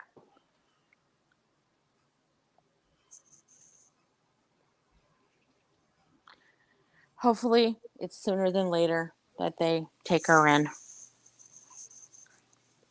so they can get to the bottom of everything. I don't think she'll ever come clean. Well, but yeah, shame on her. See if their friend can get her to confess. Oops, I forgot she's innocent, so she wouldn't be confessing to her. Oh, Lord have mercy. Mm-hmm. That's enough to make you drink. Oh, honey. This group would definitely make you smoke crack. We were always joking about getting drunk. This group is definitely the type that would push you over the edge to finally try drugs. Because they're all dope fiends anyway. And you know what's crazy is like when you go and you look at all these cases that involve, let's just say, kids, and these parents are high. They all do the same things, right? They go to YouTube and they start running their mouths. And, you know, they make up shit. They can't keep their story straight. But these parents that really, truly have something tragic going on in their life, they don't think about YouTube. No. And their story never changes. The truth never changes. Never deviates. They don't come to YouTube and start talking to people that are fucking irrelevant. Yeah. You know, I've reached out to a few people pertaining to true crime, and some have never responded ever. There are a few people I've reached out to, and they refuse to talk to me. Because they don't want no part of it. They don't want that. They don't know, or let's just say they don't know what can transpire. They're being protective of themselves or their family. Yeah. Or, you know, they don't want to get wrapped up in the shenanigans of it because they've you know, watched maybe. And I can understand online. that because they don't know me. They don't know what I'm going to say after I get the information. They don't know my opinion of the victim. So you are taking a chance when you talk to a YouTuber because you don't know the YouTuber. When you're dealing with the news, they're specific about what they will and will not report. Even if they get dicey information at first, they are very leery before revealing those things. Such as, you know, them being a prostitute or selling themselves. They have to tread very lightly before they start going into the past of the victim.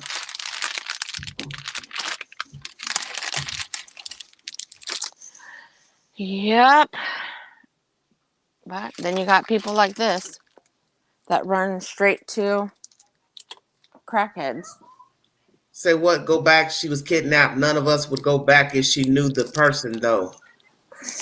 Well, if you only go back to the car if you were with the person and they were acting fine before you got back to the car. We've gone over that scenario before, but everything still leads back to the same answer. Whether she knew the person or not, whether they turned on her, whether they jumped in the car after the fact, how did they get out of the forest without driving her car?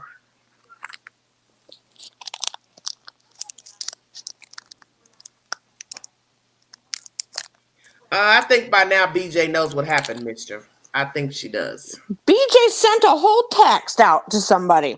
She knows what happened. Mm-hmm. She may not have known when it happened, but at some point, she's got an inkling of something that went on in that house. Yeah, that's why she stood out in front of the news on the first interview. And that's why I can't see how in the world you could sleep in that house knowing that your daughter killed that child and you stay in there. I couldn't do it. Shit, she's just as guilty. She's That out there girl, drinking and laughing and giggling with her damn daughter. She couldn't get nothing out of me. I don't care if I gave birth to her or not. Mm-mm. I'm not upholding a baby killer. That's out. Because this is how I look at it. If you'll kill a child, you'll kill me. Yep, you're liable to kill anyone. That's the thing that nobody seems to understand about a murderer. Why would you think they would not murder you? Who are you that you're special that they would not murder? Yeah, That's shit. what amazes me about people when they uphold a killer. You know, that's like, so let's just say she kills him, and the text that BJ put out that says, and she don't remember. So now you're saying that she's got memory issues or psychological issues? Yeah. Hell no. You don't know what she's capable of. Well, That makes me more afraid of her. Well, I just said it. If you kill a child, you would kill me. If you kill an adult, you kill a baby. It's all the same. Because what you have to ask yourself, the crossing over phase. A thief doesn't necessarily make a murderer. A liar doesn't necessarily make a murderer. But you've learned with some murderers, they were thieves and liars. So what you have to ask yourself is, how did you get this trait, and then become a baby killer? What made this trait lead to this trait that led to now you're a killer? Because at some point, you didn't do any of these things. You weren't a murderer. You weren't a liar. You weren't a thief.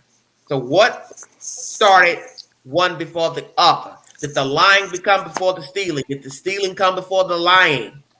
Because those traits come from somewhere, either testing, thievery. A lot of kids pick up stuff when they're young that don't belong to them. But at some point, somebody's got to teach you, hey, that's not right. You can't pick up things that don't belong to you. Now, here comes the lying. Did they lie as a young child? Cover things as a child? When did it start? Why do you think it started? Why do you have now a pathological liar on your hands? Because a liar, I think, is more dangerous than a thief. A thief, you already know what you're getting once you realize and you can prove that they stole from you. A liar can lie to you for a long time and you don't know that they've been lying to you until it's too late. She had both qualities.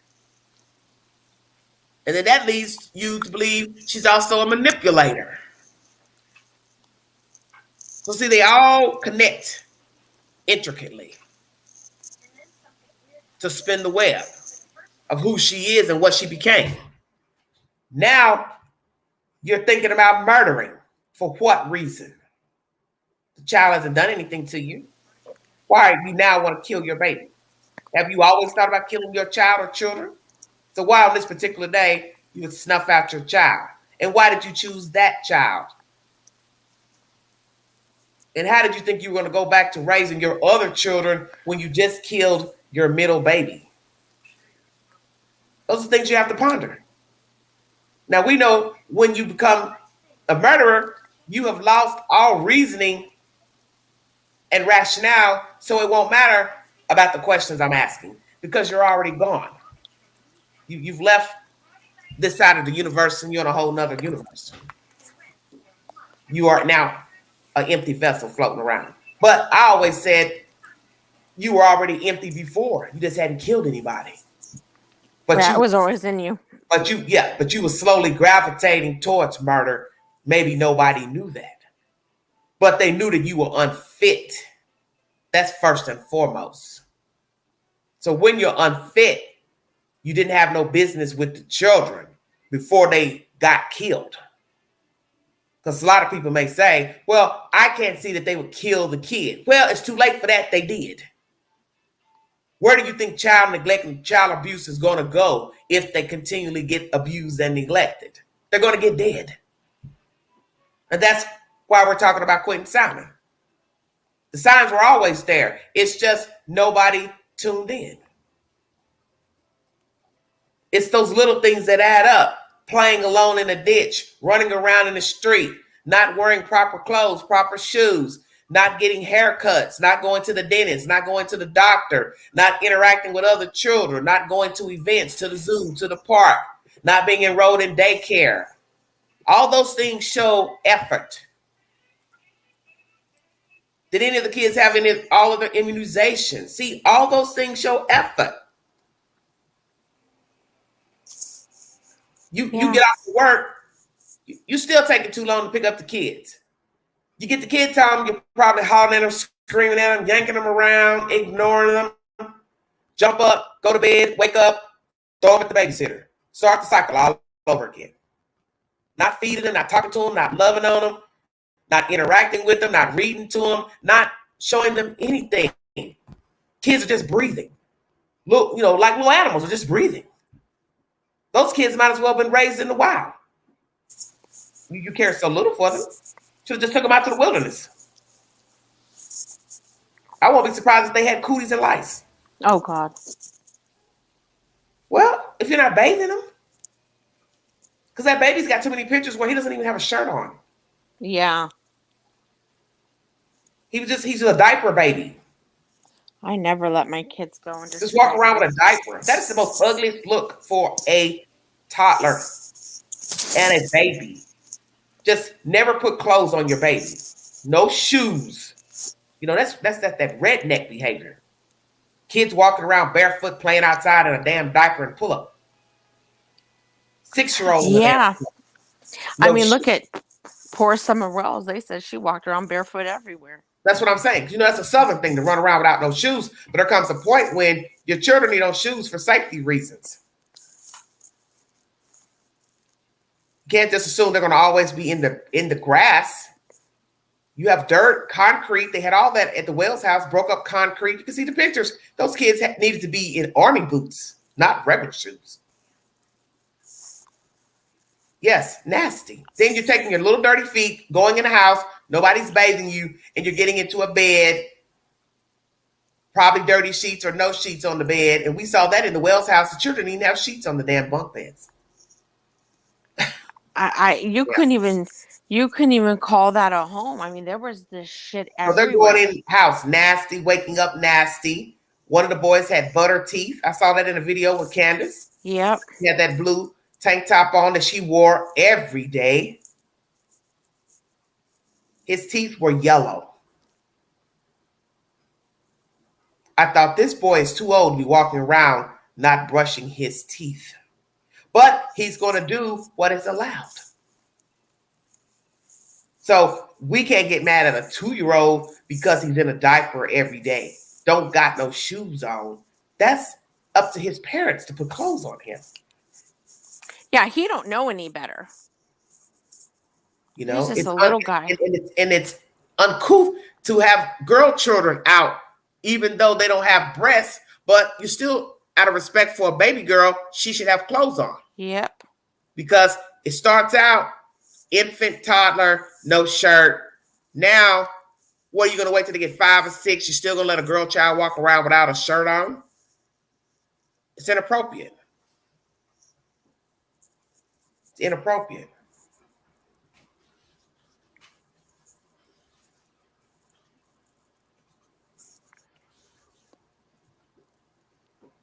And these situations are funny to a lot of people. I don't need anybody tell me how to raise my kid. That's what you heard Leilani saying. I guess the day the child went missing, she's yelling in the backyard. I can only imagine what it was like living near them. That house that sits right next door, I probably heard a lot of things and saw a lot of things. I wonder how much traffic was coming and going. The next video. What do the neighbors know? Yep. Because you'd be surprised what you can learn about people just looking out of the window, sitting in your garage with your garage door up, like how a lot of Southerners do here. They raise their garage and they sit their lawn chair in the garage or sitting right outside the garage and they watch the neighbors and they watch the cars go by. Well, you can learn a lot just sitting there in that driveway, sitting in that garage, watching people come and go, mowing their lawn, cutting the hedges, running in and out the door, all the company that's coming in and out. You can learn a lot about people just watching them. You don't even have to speak. How many beer boxes they bring in. Oh, yeah, and your garbage can tells a lot about you, too. How about that? You hear me? Yeah. Such as, do you buy groceries? Do you drink a lot? How often do you have fast food? Exactly. Is there any dirty diapers? Do you change your baby? So imagine what their garbage cans look like at 535 bulk halter. See, those are things that people don't think about.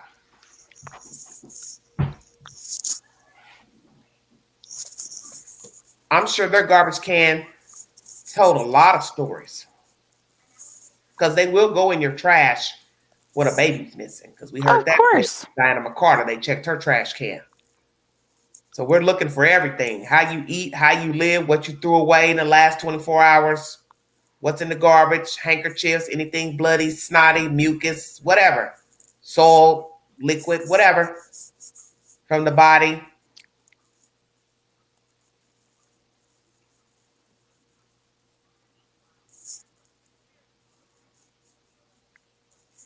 How long you left a diaper on a baby? Shut up, Queen. Now imagine that.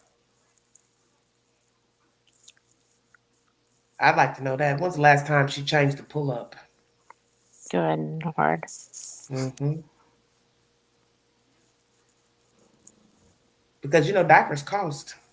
Yep, they're pricey. And you're talking about for 3. Imagine if the 3-year-old wasn't potty trained. Shut up.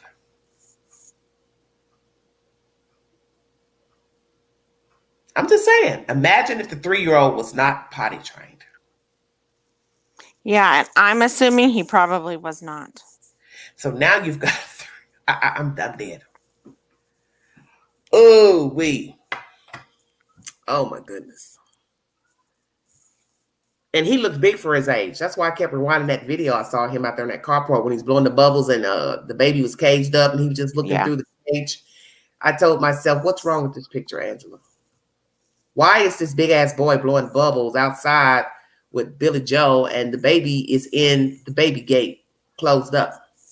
And yeah, I thought to myself, why wasn't he out there walking around? Quiet as a mouse, just looking through the bars, not saying nothing. Wow. Can you imagine what he was thinking to himself? Probably couldn't fully talk well, but if he could speak, what he would say. Yep. How often was he petrified? But that's a lonely feeling, even if you can't talk, express yourself. You know when you're not getting love from people. You know when people are not paying attention to you. Because a 2-year-old is still going to keep coming towards you. I don't care if you spank them, hit them, push them. They still want to be up under you. They just want love. They want attention.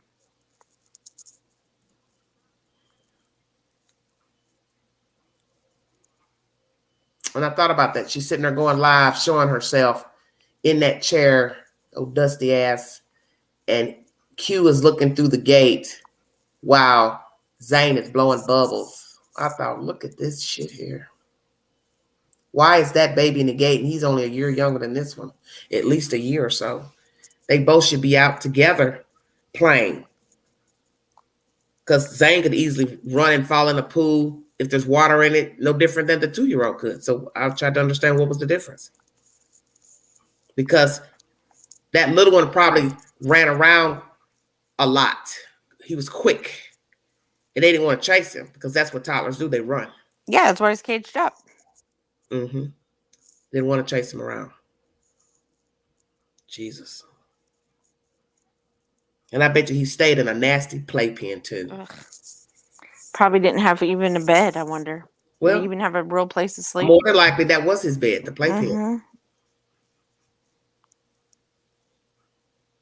Damn. So where did the 3-year-old sleep? And where did the infant baby?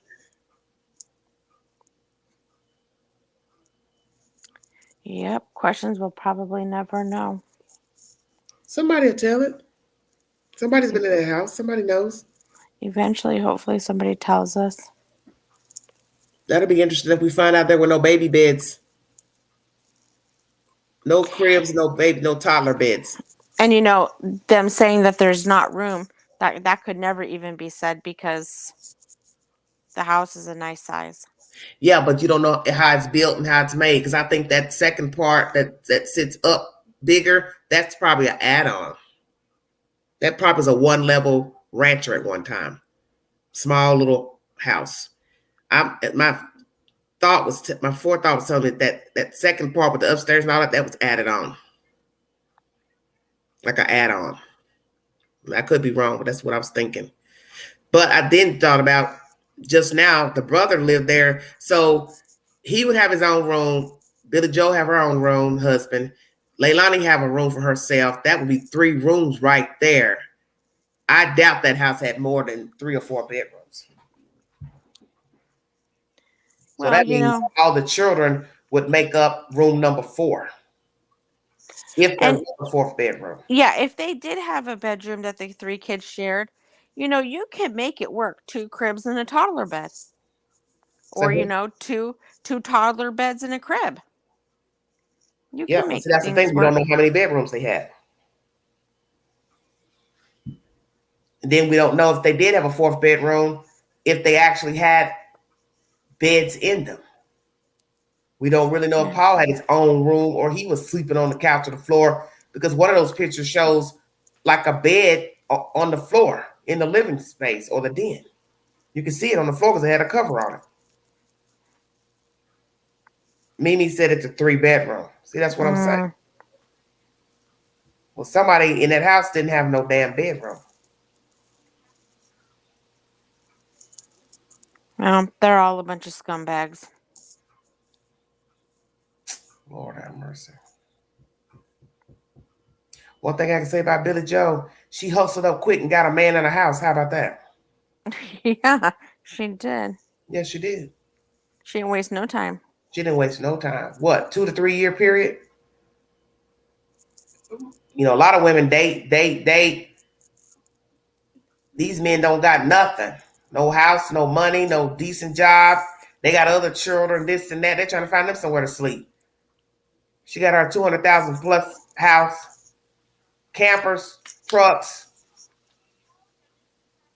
Now a dead grandbaby. Imagine that. It's a sad situation over there. It is sad. It's very sad. So I'd like to know what the new news is. I'm curious. I don't know. Probably some made up shit. How about it's going to be, she didn't kill the baby. Somebody else did. Yeah. Okay. Well, if that's the case. And she was keeping quiet because she feared for her safety. Oh, she was threatened. And she hasn't said anything because the person told her they would kill her if she told on him. Is this going to be a Danny Youngkin blame story? I think so. Is that the big secret? Danny killed the baby, and he was angry and mad because he's got to get out of there. They had a fight. Somebody's arguing over the crack pipe, meth pipe. One thing led to another. Hit the baby, beat the baby, put the baby in a bag, trash, took him out, dumped him. He made me do it. And then he took off.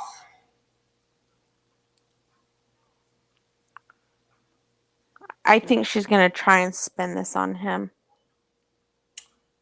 Well, that's not going to matter if they have evidence to show that you are the one that discarded the child in the dumpster. Well, yeah, I mean, she can say that all she wants. Exactly. But if they got her on camera, they got her on camera. Right. If he's not on camera, exactly. Sorry. And it doesn't show is what it is. Car, getting out of a car with you.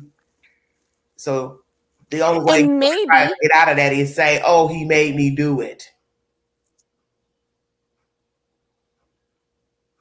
Maybe also Danny was in a rush getting ready to leave and he thought he seen Quinton in the playpen.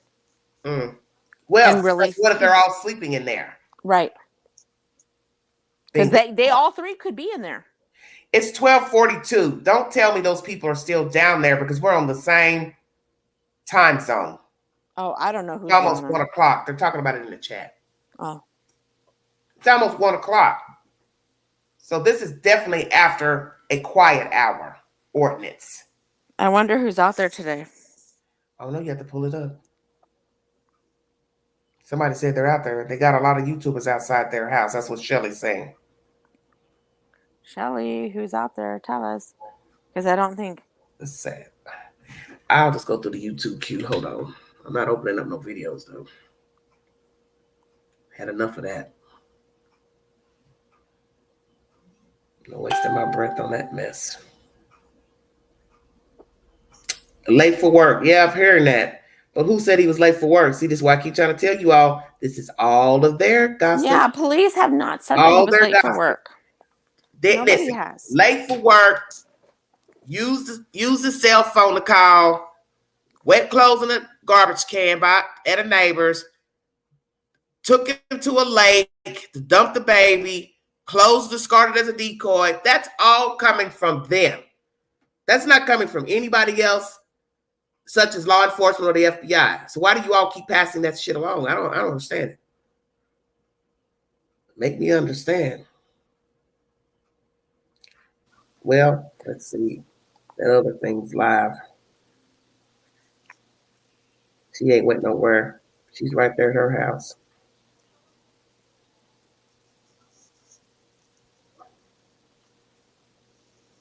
I don't see nothing. Yeah, I don't see anything either. Probably want to sit down and be still.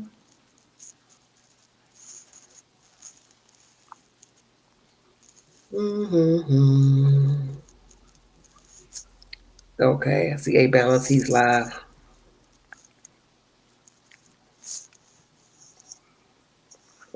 Yeah, I don't see anything else. Well, it is what it is. Very sad. So what do you think is going to happen now with Debbie Collier? Then we'll do Quentin and I'll check out of here. I'm hoping that they hurry up and release this autopsy. Maybe it's very possible it's taking this long because of toxicology. Okay, thank you, Casper. They don't see anybody out there. You know, I'm thinking they haven't got toxicology back, and sometimes toxicology can take, 3-4 months, just depending. Yeah. Which lab they use. What if it comes back? No strangulation, no shot, no stabbing. Well, then she killed herself. Or had a stroke or something. Mm-hmm. Hopefully they get answers. That's going to be shown in the autopsy too. If there was a heart attack or aneurysm or something. We'll know everything once that is released. Oh man, 6 weeks though. That's a long time. Still be just coming up with all this extra stuff. See, I hate when stuff goes like this. All this extra stuff starts coming around. I don't think it'll be much longer though. Yeah. It's just going to be really bad if this is not a homicide, because now you've got to take it back. And people will never trust your police department after this. Because you sent somebody out to the scene to investigate. I hope it's sooner than later. That way the family can really begin to heal. Mm-hmm. Yeah. And move on. Now, and imagine the stepfather dealing with those people who stay in trouble and drama. I wouldn't want to be bothered with them. Mm-mm. So I wonder where they are, because that article I read said they moved in with the mom when they got there. But we learned that they had their own house or an apartment when they were going to the house and the investigation came about. So I wonder if they're even paying that man rent. Yeah, I have no idea. Hopefully they're helping him. Yeah, because he can't afford to rent a property and not get any rent. Right. Well, they're old enough. It's time. Yeah. I mean, you have to teach your children responsibility at some point. Yeah. Even if it's just a little bit of rent, a few $100s. Yeah. Yeah, because eventually he probably, who's to say if he owns the house outright, if he's mortgaged it, he has to pay taxes. So people don't think about that when people own properties, that they lose a lot when you don't pay rent. Yeah, they still got to maintain it. There's still got to be a reserve if your air conditioner blows out or you need a new fridge. All of that. All that. Property taxes. You said a reserve, exactly. Their homeowner's insurance, everything. Everything has to be taken into consideration. And you know what I find interesting? Still, her husband never said anything to the news. Yeah, it's strange. You know what? Maybe he spoke to an attorney and they said, just don't say anything. Or he's smart enough to know I'm not talking to nobody. Yeah. Until I have to. He very well could have, been cooperating with law enforcement, and that's all But I just think it's just to be just inhumane not to just thank something. People. Yeah. Thank you for helping. Want to thank the police department. I'm really distraught right now, my family, but we want to thank all the people with the kind wishes. That's the least you can do, is thank people who, are sending you well wishes, the police department for investigating, and nothing wrong with giving a few words of what the person was, like. I just can't understand not saying nothing, though. I'm sorry. Especially when it's a big story. I just can't see not saying anything. I think a lot of people just don't think properly, or they weren't raised to think, that sometimes you have to show appreciation, for people that are helping you. Yeah, you see how that guy was this morning when I did live? He was crying for his girlfriend that got stabbed with her daddy at the shopping mall. He was crying, holding on to her mother. Yeah, see, I often wonder, like Debbie Collier, was there no love lost? Was there Yeah, because we don't know. We don't know what kind of life they had together. We don't know if he was the type that was quiet. He didn't like to talk. He was shy. He's just afraid of the camera. You don't know. Because it is easy to judge. Well, why aren't you saying anything? That's your wife. You didn't even plead either. Like, hey, I want justice. Who did this? Why would you do this? She was a great person. People talk like that. That's why it's strange when you don't hear a person say anything. Because we're used to hearing people plead for their family members, whether you're quiet or not. Some people are just ignorant, I'm kind of thinking that. Because I'm going to say this. I thought about this earlier, and I think I've mentioned this maybe once. There have been a few people I've talked to pertaining to missing persons here in my general area. And I can honestly tell you that I got bad vibes from most of the people that I've talked to pertaining to a missing person. Not saying that they had anything to do with it, just saying the abruptness.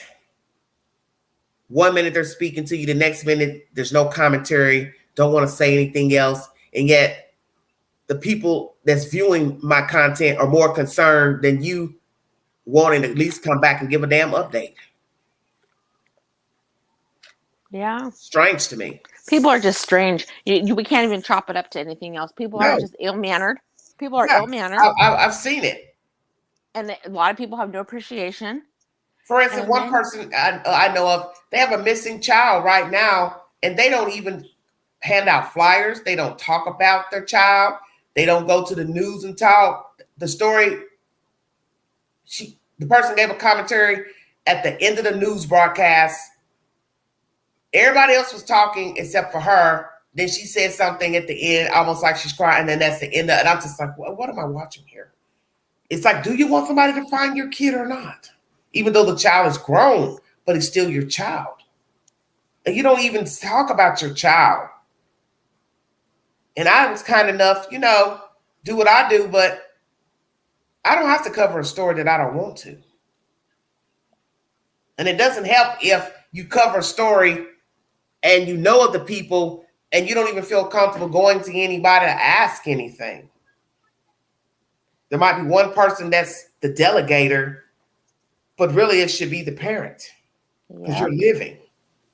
So why are you using somebody else to speak to the news and give the situation of the whereabouts of the person? I don't understand. Yep, and we'll never understand because all of us are we're all different. We have different beliefs, our hearts are different, our souls are different. Just like the one guy that got murdered a few months ago, I ended up talking to the relatives, maybe 2 or 3 of the relatives, and they didn't want to speak because they were worried about somebody getting mad. And I thought, all you're doing is telling us about the person that died and that you want justice. That's all you got to say. Keep it simple. Oh, man. And I haven't heard anything about his murder, and they dumped him out like trash. They set him by a fucking dumpster. That's one horrible. Of the plastic bins. It was a public housing development, and it's like a one-way. And they told me, they said they dumped him right by the plastic bins, letting you know, well, we didn't try to put his ass in the damn garbage can. Golly. I thought I had seen it all. So I went to the scene of the crime. I made the video. You all feel free to go in my library to check out the content. And it's just eerie to know that this little short one-way has these small apartments. Somebody's dumped him there in the AM. Somebody probably saw something.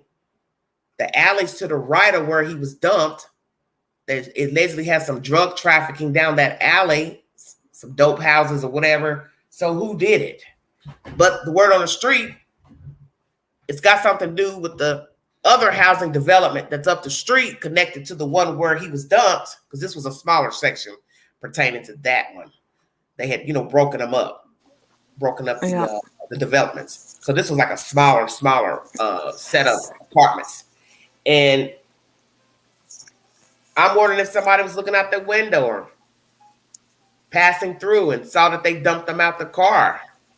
And they're like, oh, they killed them up the street at the other projects and they brought them over here and dumped them. I was like, how do you know that? The person I was talking to. And he's like, well, it's just word on the street. He didn't want to be seen on camera, of course. But he was like, yeah, it's allegedly got something to do with that heroin. He robbed somebody. Oh, Lord. Yeah. That's deep. To think that a person, robbed somebody, pay back, but that's the life. You steal from these people out here, you steal their money, you steal their dope, hell yeah, they're going to come get you. If they don't do it, they'll send somebody. That's the reason why they mess with drugs. Because these people out here, they want their damn money and they want their drugs. You steal from them. You say you're going to sell this amount. You're supposed to bring this amount back. You don't bring the money back. Hell yeah, they'll kill you. They're not going to let you walk around flashing off their damn dope money. You're not bringing your piece back, your cut back. Hell yeah, they'll kill you. And right now, that boy's been dead for months. Because when I covered that story, I was still wearing winter clothes. I remember the day when I went out there. It was cold that day I filmed that video. It's now almost November. And it's nothing. I haven't heard one damn update pertaining to a suspect. And I bet you right now, the suspect is walking right by us out here. Then the black girl that was found in the alley, not too far from that location, no suspect. I'm just like, what is going on? She's killed in the alley not too long ago. What is she doing in the alley? In her car. Yeah. Somebody said, well, if she's using drugs, they're not thinking about where to meet the person. They'll meet them anywhere. I said, I don't care if I'm getting high or not. I'm not meeting nobody in no damn alley, on foot or in my car. But I understand, true. I ain't a user, so I ain't thinking like a user. But even when you use, you're supposed to have some street sense about you, because you gain street sense once you start using. You know not to meet nobody in no alley. Come on now. Oh, Lord, man. She had to put the gas can under the car first, sweetheart. Casper, come on now. You gotta go out to the store at some point. But that's why I said what I said earlier. You can get dead going anywhere. Don't matter. Yeah. Road rage. I think I pulled up something earlier that I've got to open up that's about road rage. There's always something going on. You cut somebody off by mistake. You're not paying attention. You're on your phone. Somebody gets mad. God forbid you throw somebody a bird because they cut you off. Next to you know, somebody's pulling a revolver out a window, shooting at your car. That's how things jump off. Yes, happy. That's what I'm saying. You never go to an alley, ever. I don't care if it's daylight, 12 noon. I remember this lady I know, this lady I do know, she has a house and it's in an alley. She's got an alley where you can park your car. You have to go in the alley to park the car to get to the back of her house. I didn't like that years ago, going in the alley just to park the car, to pull up to the back of the house, because you couldn't park in the front of her house because her house sat off the street and there's no parking on that street in front of the people's houses. They don't have it to where the road's wide enough to have parking. So you have to park your car in the back of the house.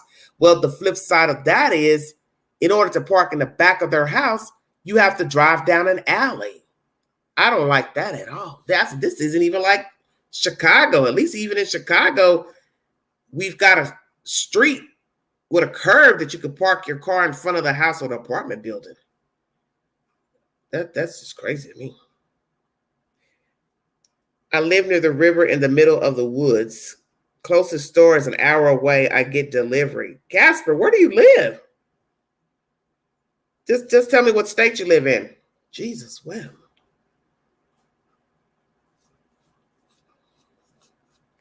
Near the river in the middle of the woods. That sounds scary as all get out.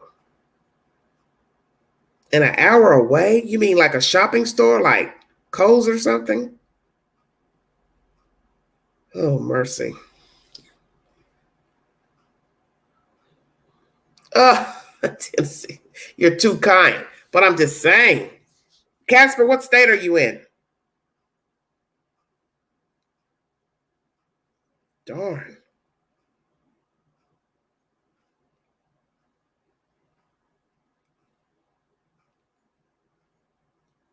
I can't think that 1 hour, that's long. That's too far. Because you have to think about a worst case scenario. Oh, Tennessee? Okay. But still, 1 hour away from everything. What about gas? There's got to be somewhere to get gas closer. You got to have gas in your car. Who can go a whole hour before getting gas? It's like being in the desert. I'm trying to figure out, where do you live in Tennessee that everything's an hour away? That's extreme.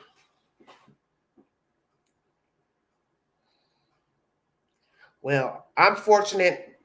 Gas isn't too far away. There's a gas station right down the street. Worst case scenario, even if I didn't want to pay what the price is, it's nearby. Then I go up the road near a Kroger, and it's got all kind of stuff over there. You know, restaurants, package store, different things like that. Well, I'm not going to hold you guys. That was my live today pertaining to Debbie Collier. I played you content from Court TV and The Independent. And right now it's looking like an accident or suicide. I think they need to hurry up and give us the autopsy, because perhaps maybe they know Oh, Middle Tennessee. Okay. Maybe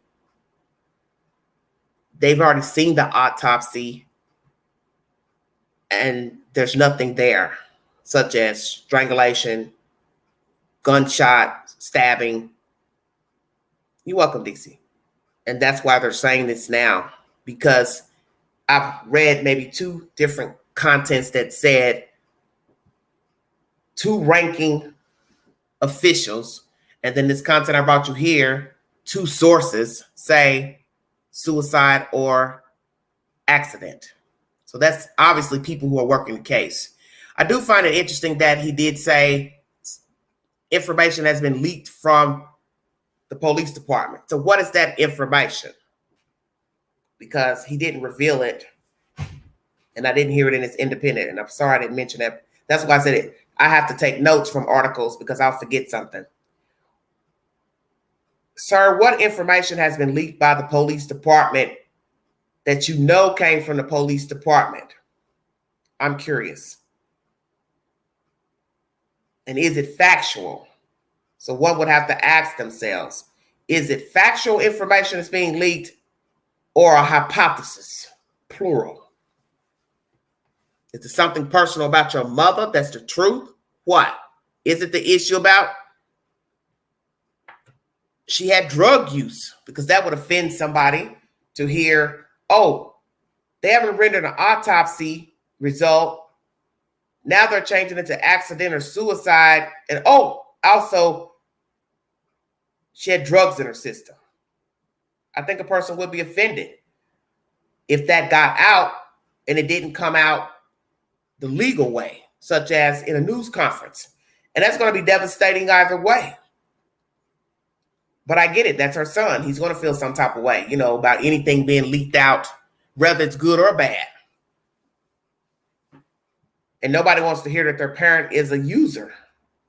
That's the worst thing you hear. This woman was 59 years old. One is going to say, well, what was she using? What drug was she using? Why was she using drugs? Who knew she was using drugs? Did she have a problem? Did she ever go to rehab? Did her job know? Imagine if it is drugs, her job is going to be now shot. So then people are going to start backtracking. Oh, yeah, I remember the day she came in doing this and acting like this and saying this. I knew something was off with her because I thought that when I was looking at her picture of her hair in one of the pictures. I didn't know if it's just she had really dry hair or she just wore it sticking all out because that's how she wanted to wear it. Because I know that as you start to use narcotics, you start to become a bit erratic in your behavior and your demeanor, the way you put on makeup, the way you style your hair, all of that. I could be wrong. But I always said something wasn't right with some of these pictures I saw of her with the straight hair. It's just something about those pictures bothered me. I said, well, it might be just her hair texture. She had coarse hair, didn't really curl well. I don't know. But now this is even more weird to hear this. She used drugs. Damn, this is deep. So maybe she went out the woods to get high. See, we don't know because we don't even know what the drugs are. Pills, meth, heroin, fentanyl, what? Oh, my God, this is crazy. Cocaine, I don't know. Man. Oh, what a story. And then we got the other crazy story in Georgia pertaining to this baby that has gotten really whacked, just all out of control. But as I told you all, please check out the pictures on my community page. They're in most articles pertaining to the landfill. You might change your disposition on protesting and cussing and fussing and being rowdy and disrespectful once you look at that landfill, because somebody's been out there looking for a little boy and they're working 20-hour days to try to find him. And that's serious business out there. So when you want to protest and cuss and fuss and call people baby killers and all that, maybe you should take your complaints to City Hall, courthouse, DHS office, and the Chatham County Police Department. That's probably where you should be. I think that's best to be there because those are the people that hold the answers to this case. They are the only one that holds the answers besides the family. And the family don't care. So therefore, standing out there is a waste of time. Hello, Linda. It's a waste of time. They don't care anything about you cussing and fussing and holding baby pictures. I thought about that today. I thought, well, why don't you take those landfill pictures and take them down to the police department? Or you want to stand outside the house, take some pictures of the landfill and put them on a poster board. See how that works. Probably wouldn't care about that either. Change it up. You want to stand out there with a poster board of Quinton? Put a picture of the landfill on the poster board. And don't say nothing. Don't yell, don't scream, don't curse, don't say nothing.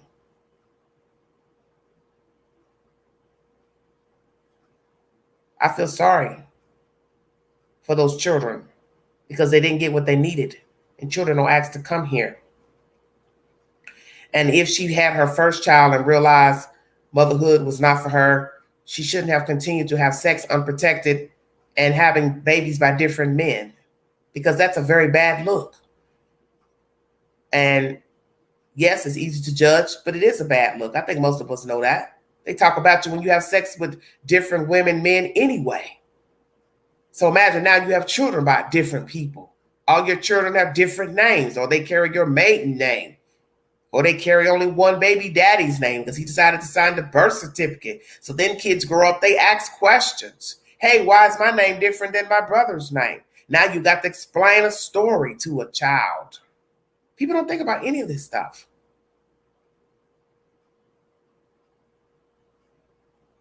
Nobody's thinking about, catching a disease or passing a disease. And as I said in my live before, I don't see her as the type that would go to the doctor to get a pap smear, breast exam, get blood work drawn, things that you should do as a young lady. Pap smears, she's just living. Are the children vaccinated? Have immunizations? Were they just living? Obviously, they weren't eating, that was said. Children were always hungry. How terrible is that? A baby always hungry. It's ridiculous. Because it costs to have children. Costs to feed them, clothe them, medical expenses, medicines, personal hygiene products. It's extra money that has to come out your pocket. And I surely can't imagine right now going to the store to buy 3 different types of diapers. 24 hours a day, around the clock, 7 days a week. I cannot imagine having to pay for diapers for 3 different babies. I think that would blow my mind. Pull-ups, diapers, and diapers for an infant. Lord have mercy. But that's the point. That was her choice. To have these children, to keep going from relationship to relationship or partner to partner and getting pregnant and not using a condom. And she showed us that she doesn't want to use protection because it takes 2 to tango. So even if she used birth control, pill, shot, she's still allowing the guy to penetrate her without a condom. So that leads me to believe she would never have used contraceptives for herself. She likes it. As you know, what they say in the street, skin to skin.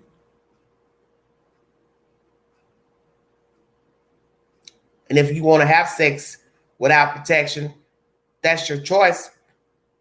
But you should use something as not to get pregnant. So if you're going to want a guy not to wear a condom, you need to be taking a birth control pill or a shot or IUD, something.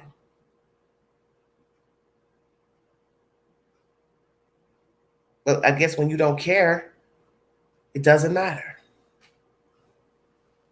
Well, that's what Kinsley said about the 3-year-old. I believe he was wearing pull-ups. And 3 is too old for pull-ups. By the age of 3, you should be potty trained. That's why you have to start potty training your children early. Let them know what the bathroom means, what the little pot means. You can't wait till somebody gets 2, 2.5, and then start implementing a baby pot. That's ridiculous.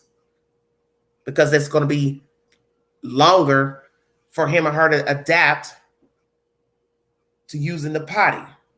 And the flip side of that also is late training coupled with abuse and neglect. They're going to go to bed on themselves, wet themselves. And a lot of children are known to wet themselves when they are abused and neglected.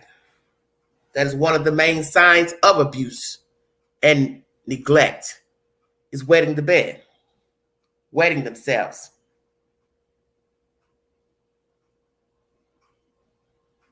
Very interesting phenomenon. And then you hear later in life, the children are older than toddlers, and they're still wetting the bed, 8 and 9 years old. And there's no reason for a 9-year-old or 8-year-old to not get up and go use the restroom. That's just ridiculous. But this is also stemmed from abuse.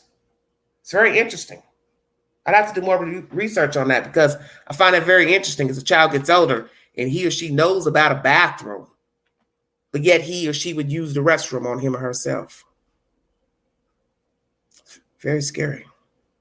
This is why, as I said, when you have your first child and you realize it's not for you, you should not go back into the lion's den having any more children until you are ready to assess being a parent, mentally stable, financially stable, stable environment, in an environment with, decent people, working people, people that believe in your faith, or if you have a faith, because all those things matter in rearing children. And when you don't have yourself together, mentally, physically, God forbid you're abusing substances, you hanging around certain type of people, being a parent is not going to be on your agenda. It happens to a lot of people. Some people come around. I've heard a lot of young people say, I made mistakes with my children.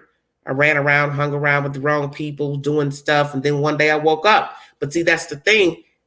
Your kids might get gone in the meanwhile of you coming around. Or you didn't come around yet, and your kids get taken away. Or your parents fight for custody or somebody else. And then what if you don't ever get them back? And I thought that was interesting, listening to these live streams from certain people on the network. 2 different people spinning a story about their children being lost standing outside of that house on Buckhalter. And each one lived in a hotel. I found that interesting. Black girl and a white girl. And it didn't sound like either one had their children returned. Why is that? So what you have to always ask yourself, if you say they wrongly took my children, well, then if you comply with the rules, then you should have gotten them back. See, that's the one part of the story nobody ever likes to tell.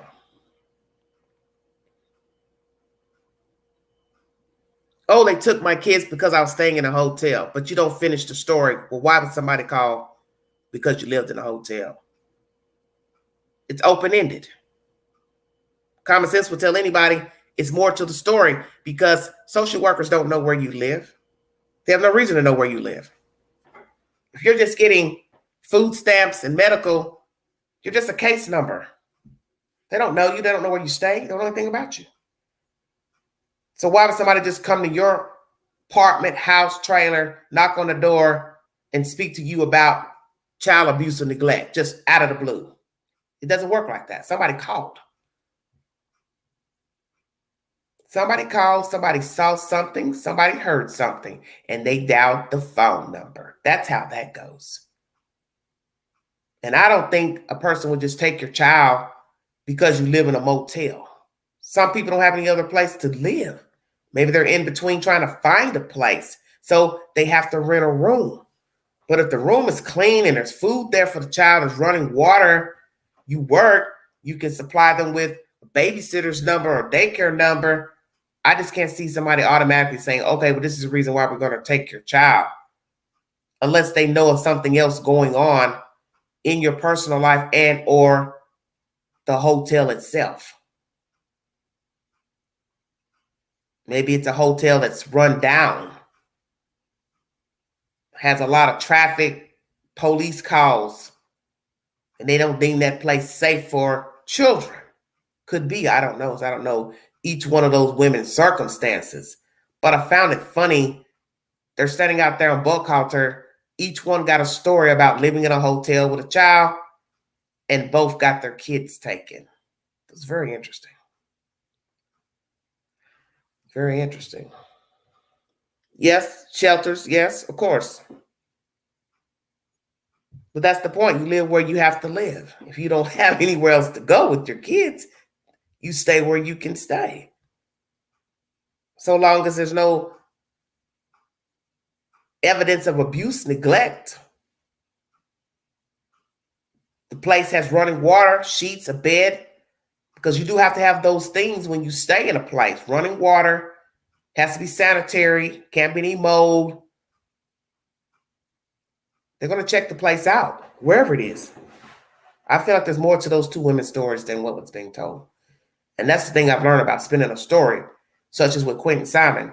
You only know the version that's been told to you. There's his side, her side, and the truth. And as they say, somewhere even in the lies is a little bit of the truth. Sometimes.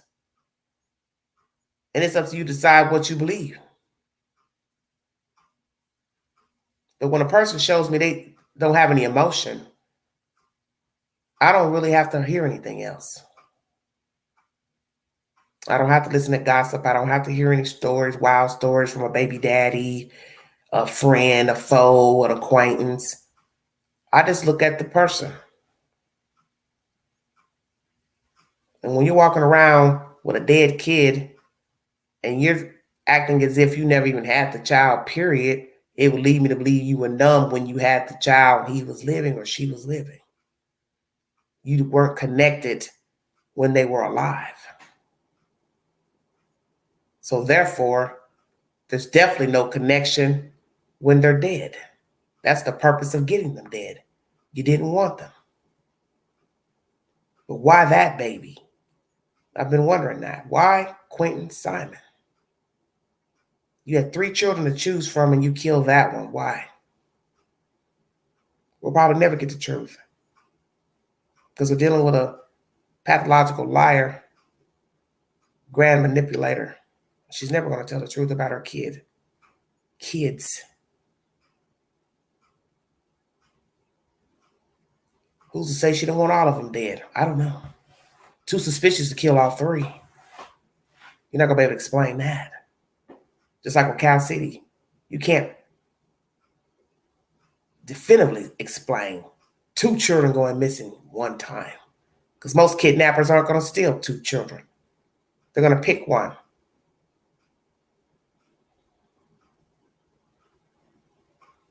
Just sad. And then you have a mother upholding her. And obviously other relatives too. And you want me to believe you aren't curious to what happened if you don't know.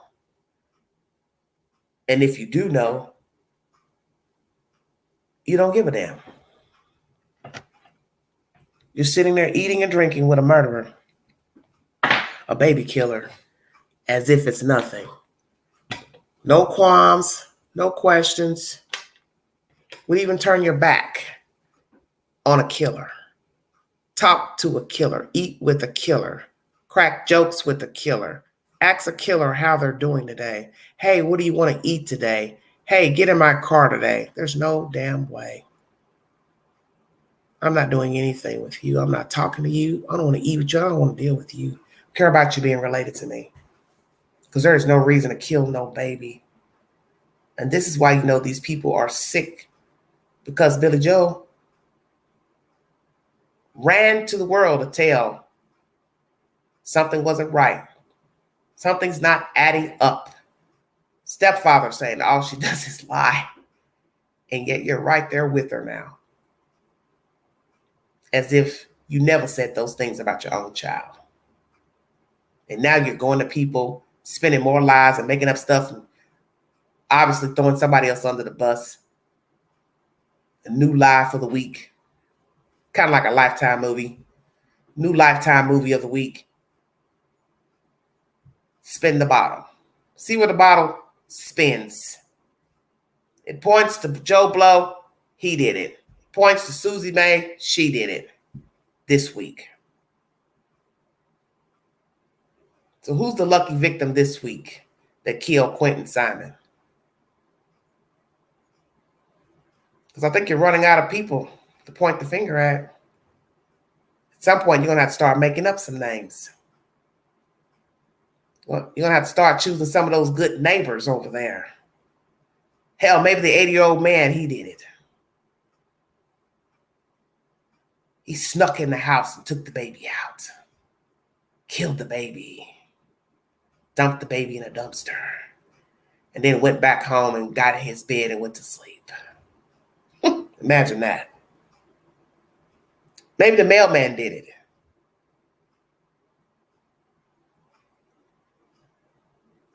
The mailman came in what? The mail truck? Or his personal car? And he knew which room to go to. Never been in your house, but he knew which room to go to. Pick that baby instead of a newborn. Or the 3-year-old. Kill that baby and threw that baby in a dumpster.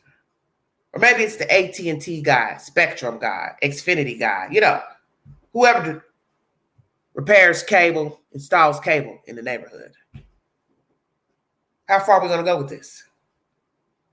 Maybe it's the DoorDash guy, the lady that works for DoorDash. Uber Eats. Huh, lie lining? Liar, liar, pants on fire. Who's the next person to point the finger at week 4? Uber Eats driver, Uber driver, the pharmacy driver. How far are we going to take this? AT&T. It's the AT&T guy. You know that guy. He's been coming around, fixing the internet. Who's next? One of the neighbors did it.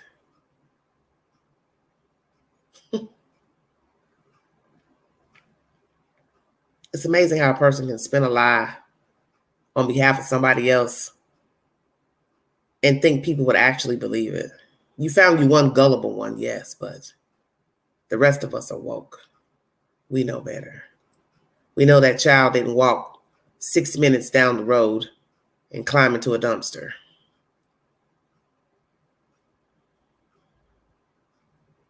He might wander it off at some point in his little short life, but he didn't wander 6 minutes down to a Gochi Road and jumped in the dumpster.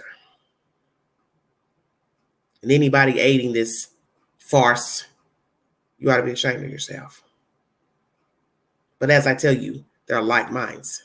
There are people who think alike, act alike, maneuver alike. So it's no problem for them to think alike. And there are people who will go to the ends of the earth for a creep, a murderer, a baby killer, sadist, rapist. They'll go to their death, holding a secret. Why? You're that miserable inside, bitter, angry. Life's been cruel to you. Well, join the party. But I ain't going out for no murderer and no baby killer. That's out. Not now, not never.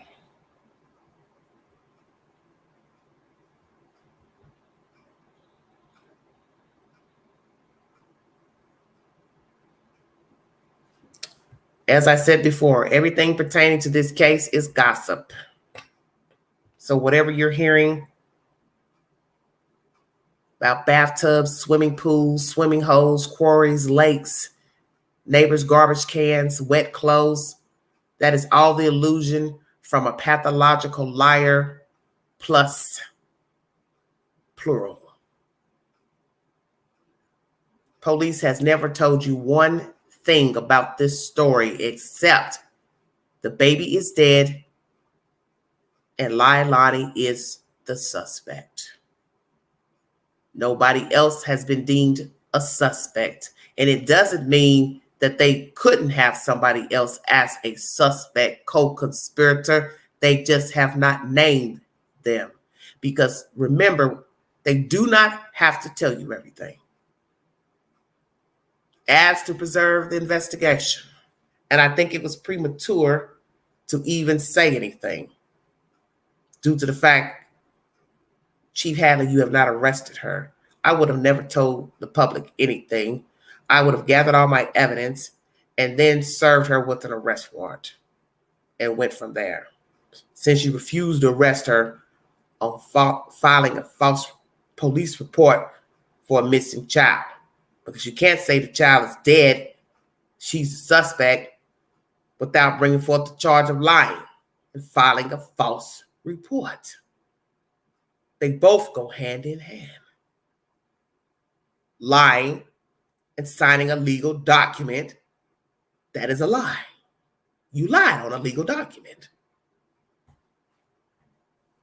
That should be a charge. That should be her first charge.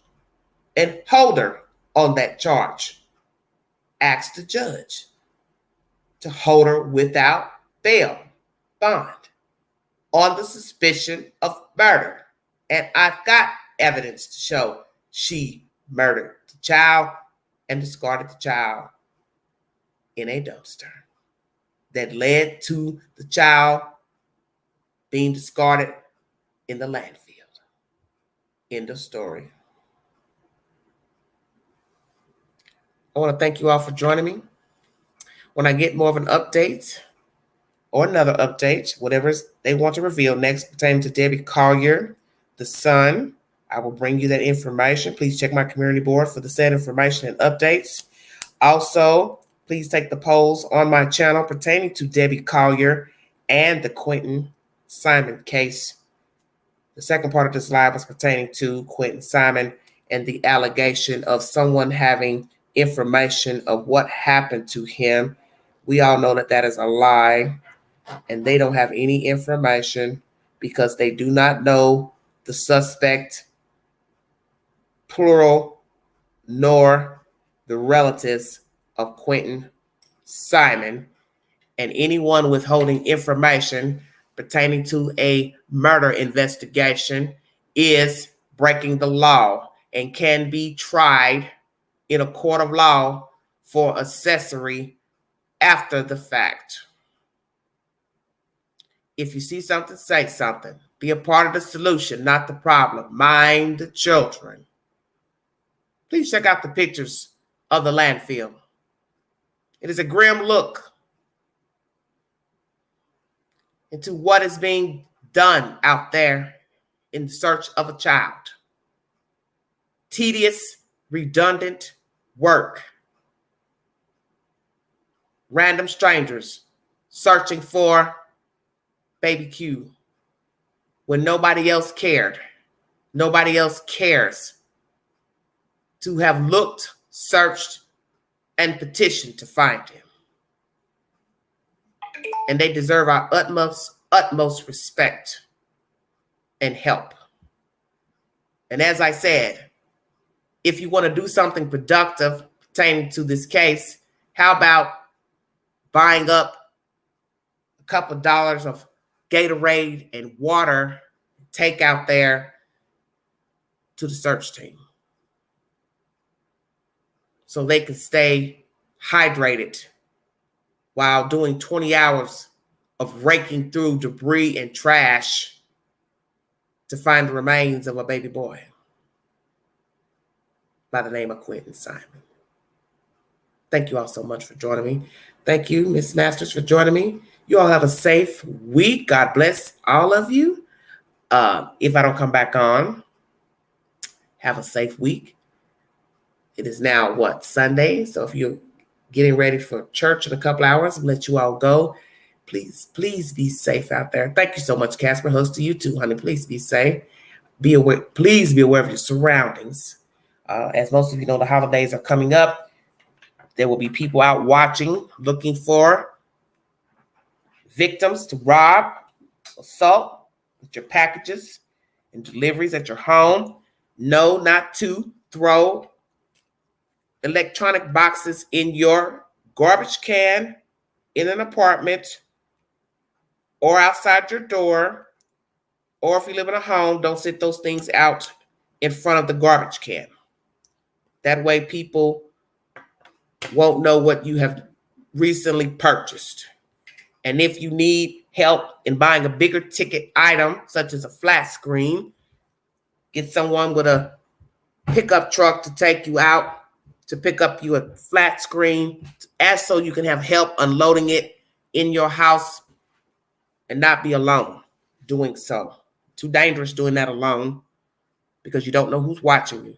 And do not buy those items at night. Thank you so much for joining me. This is Everyday Shenanigans.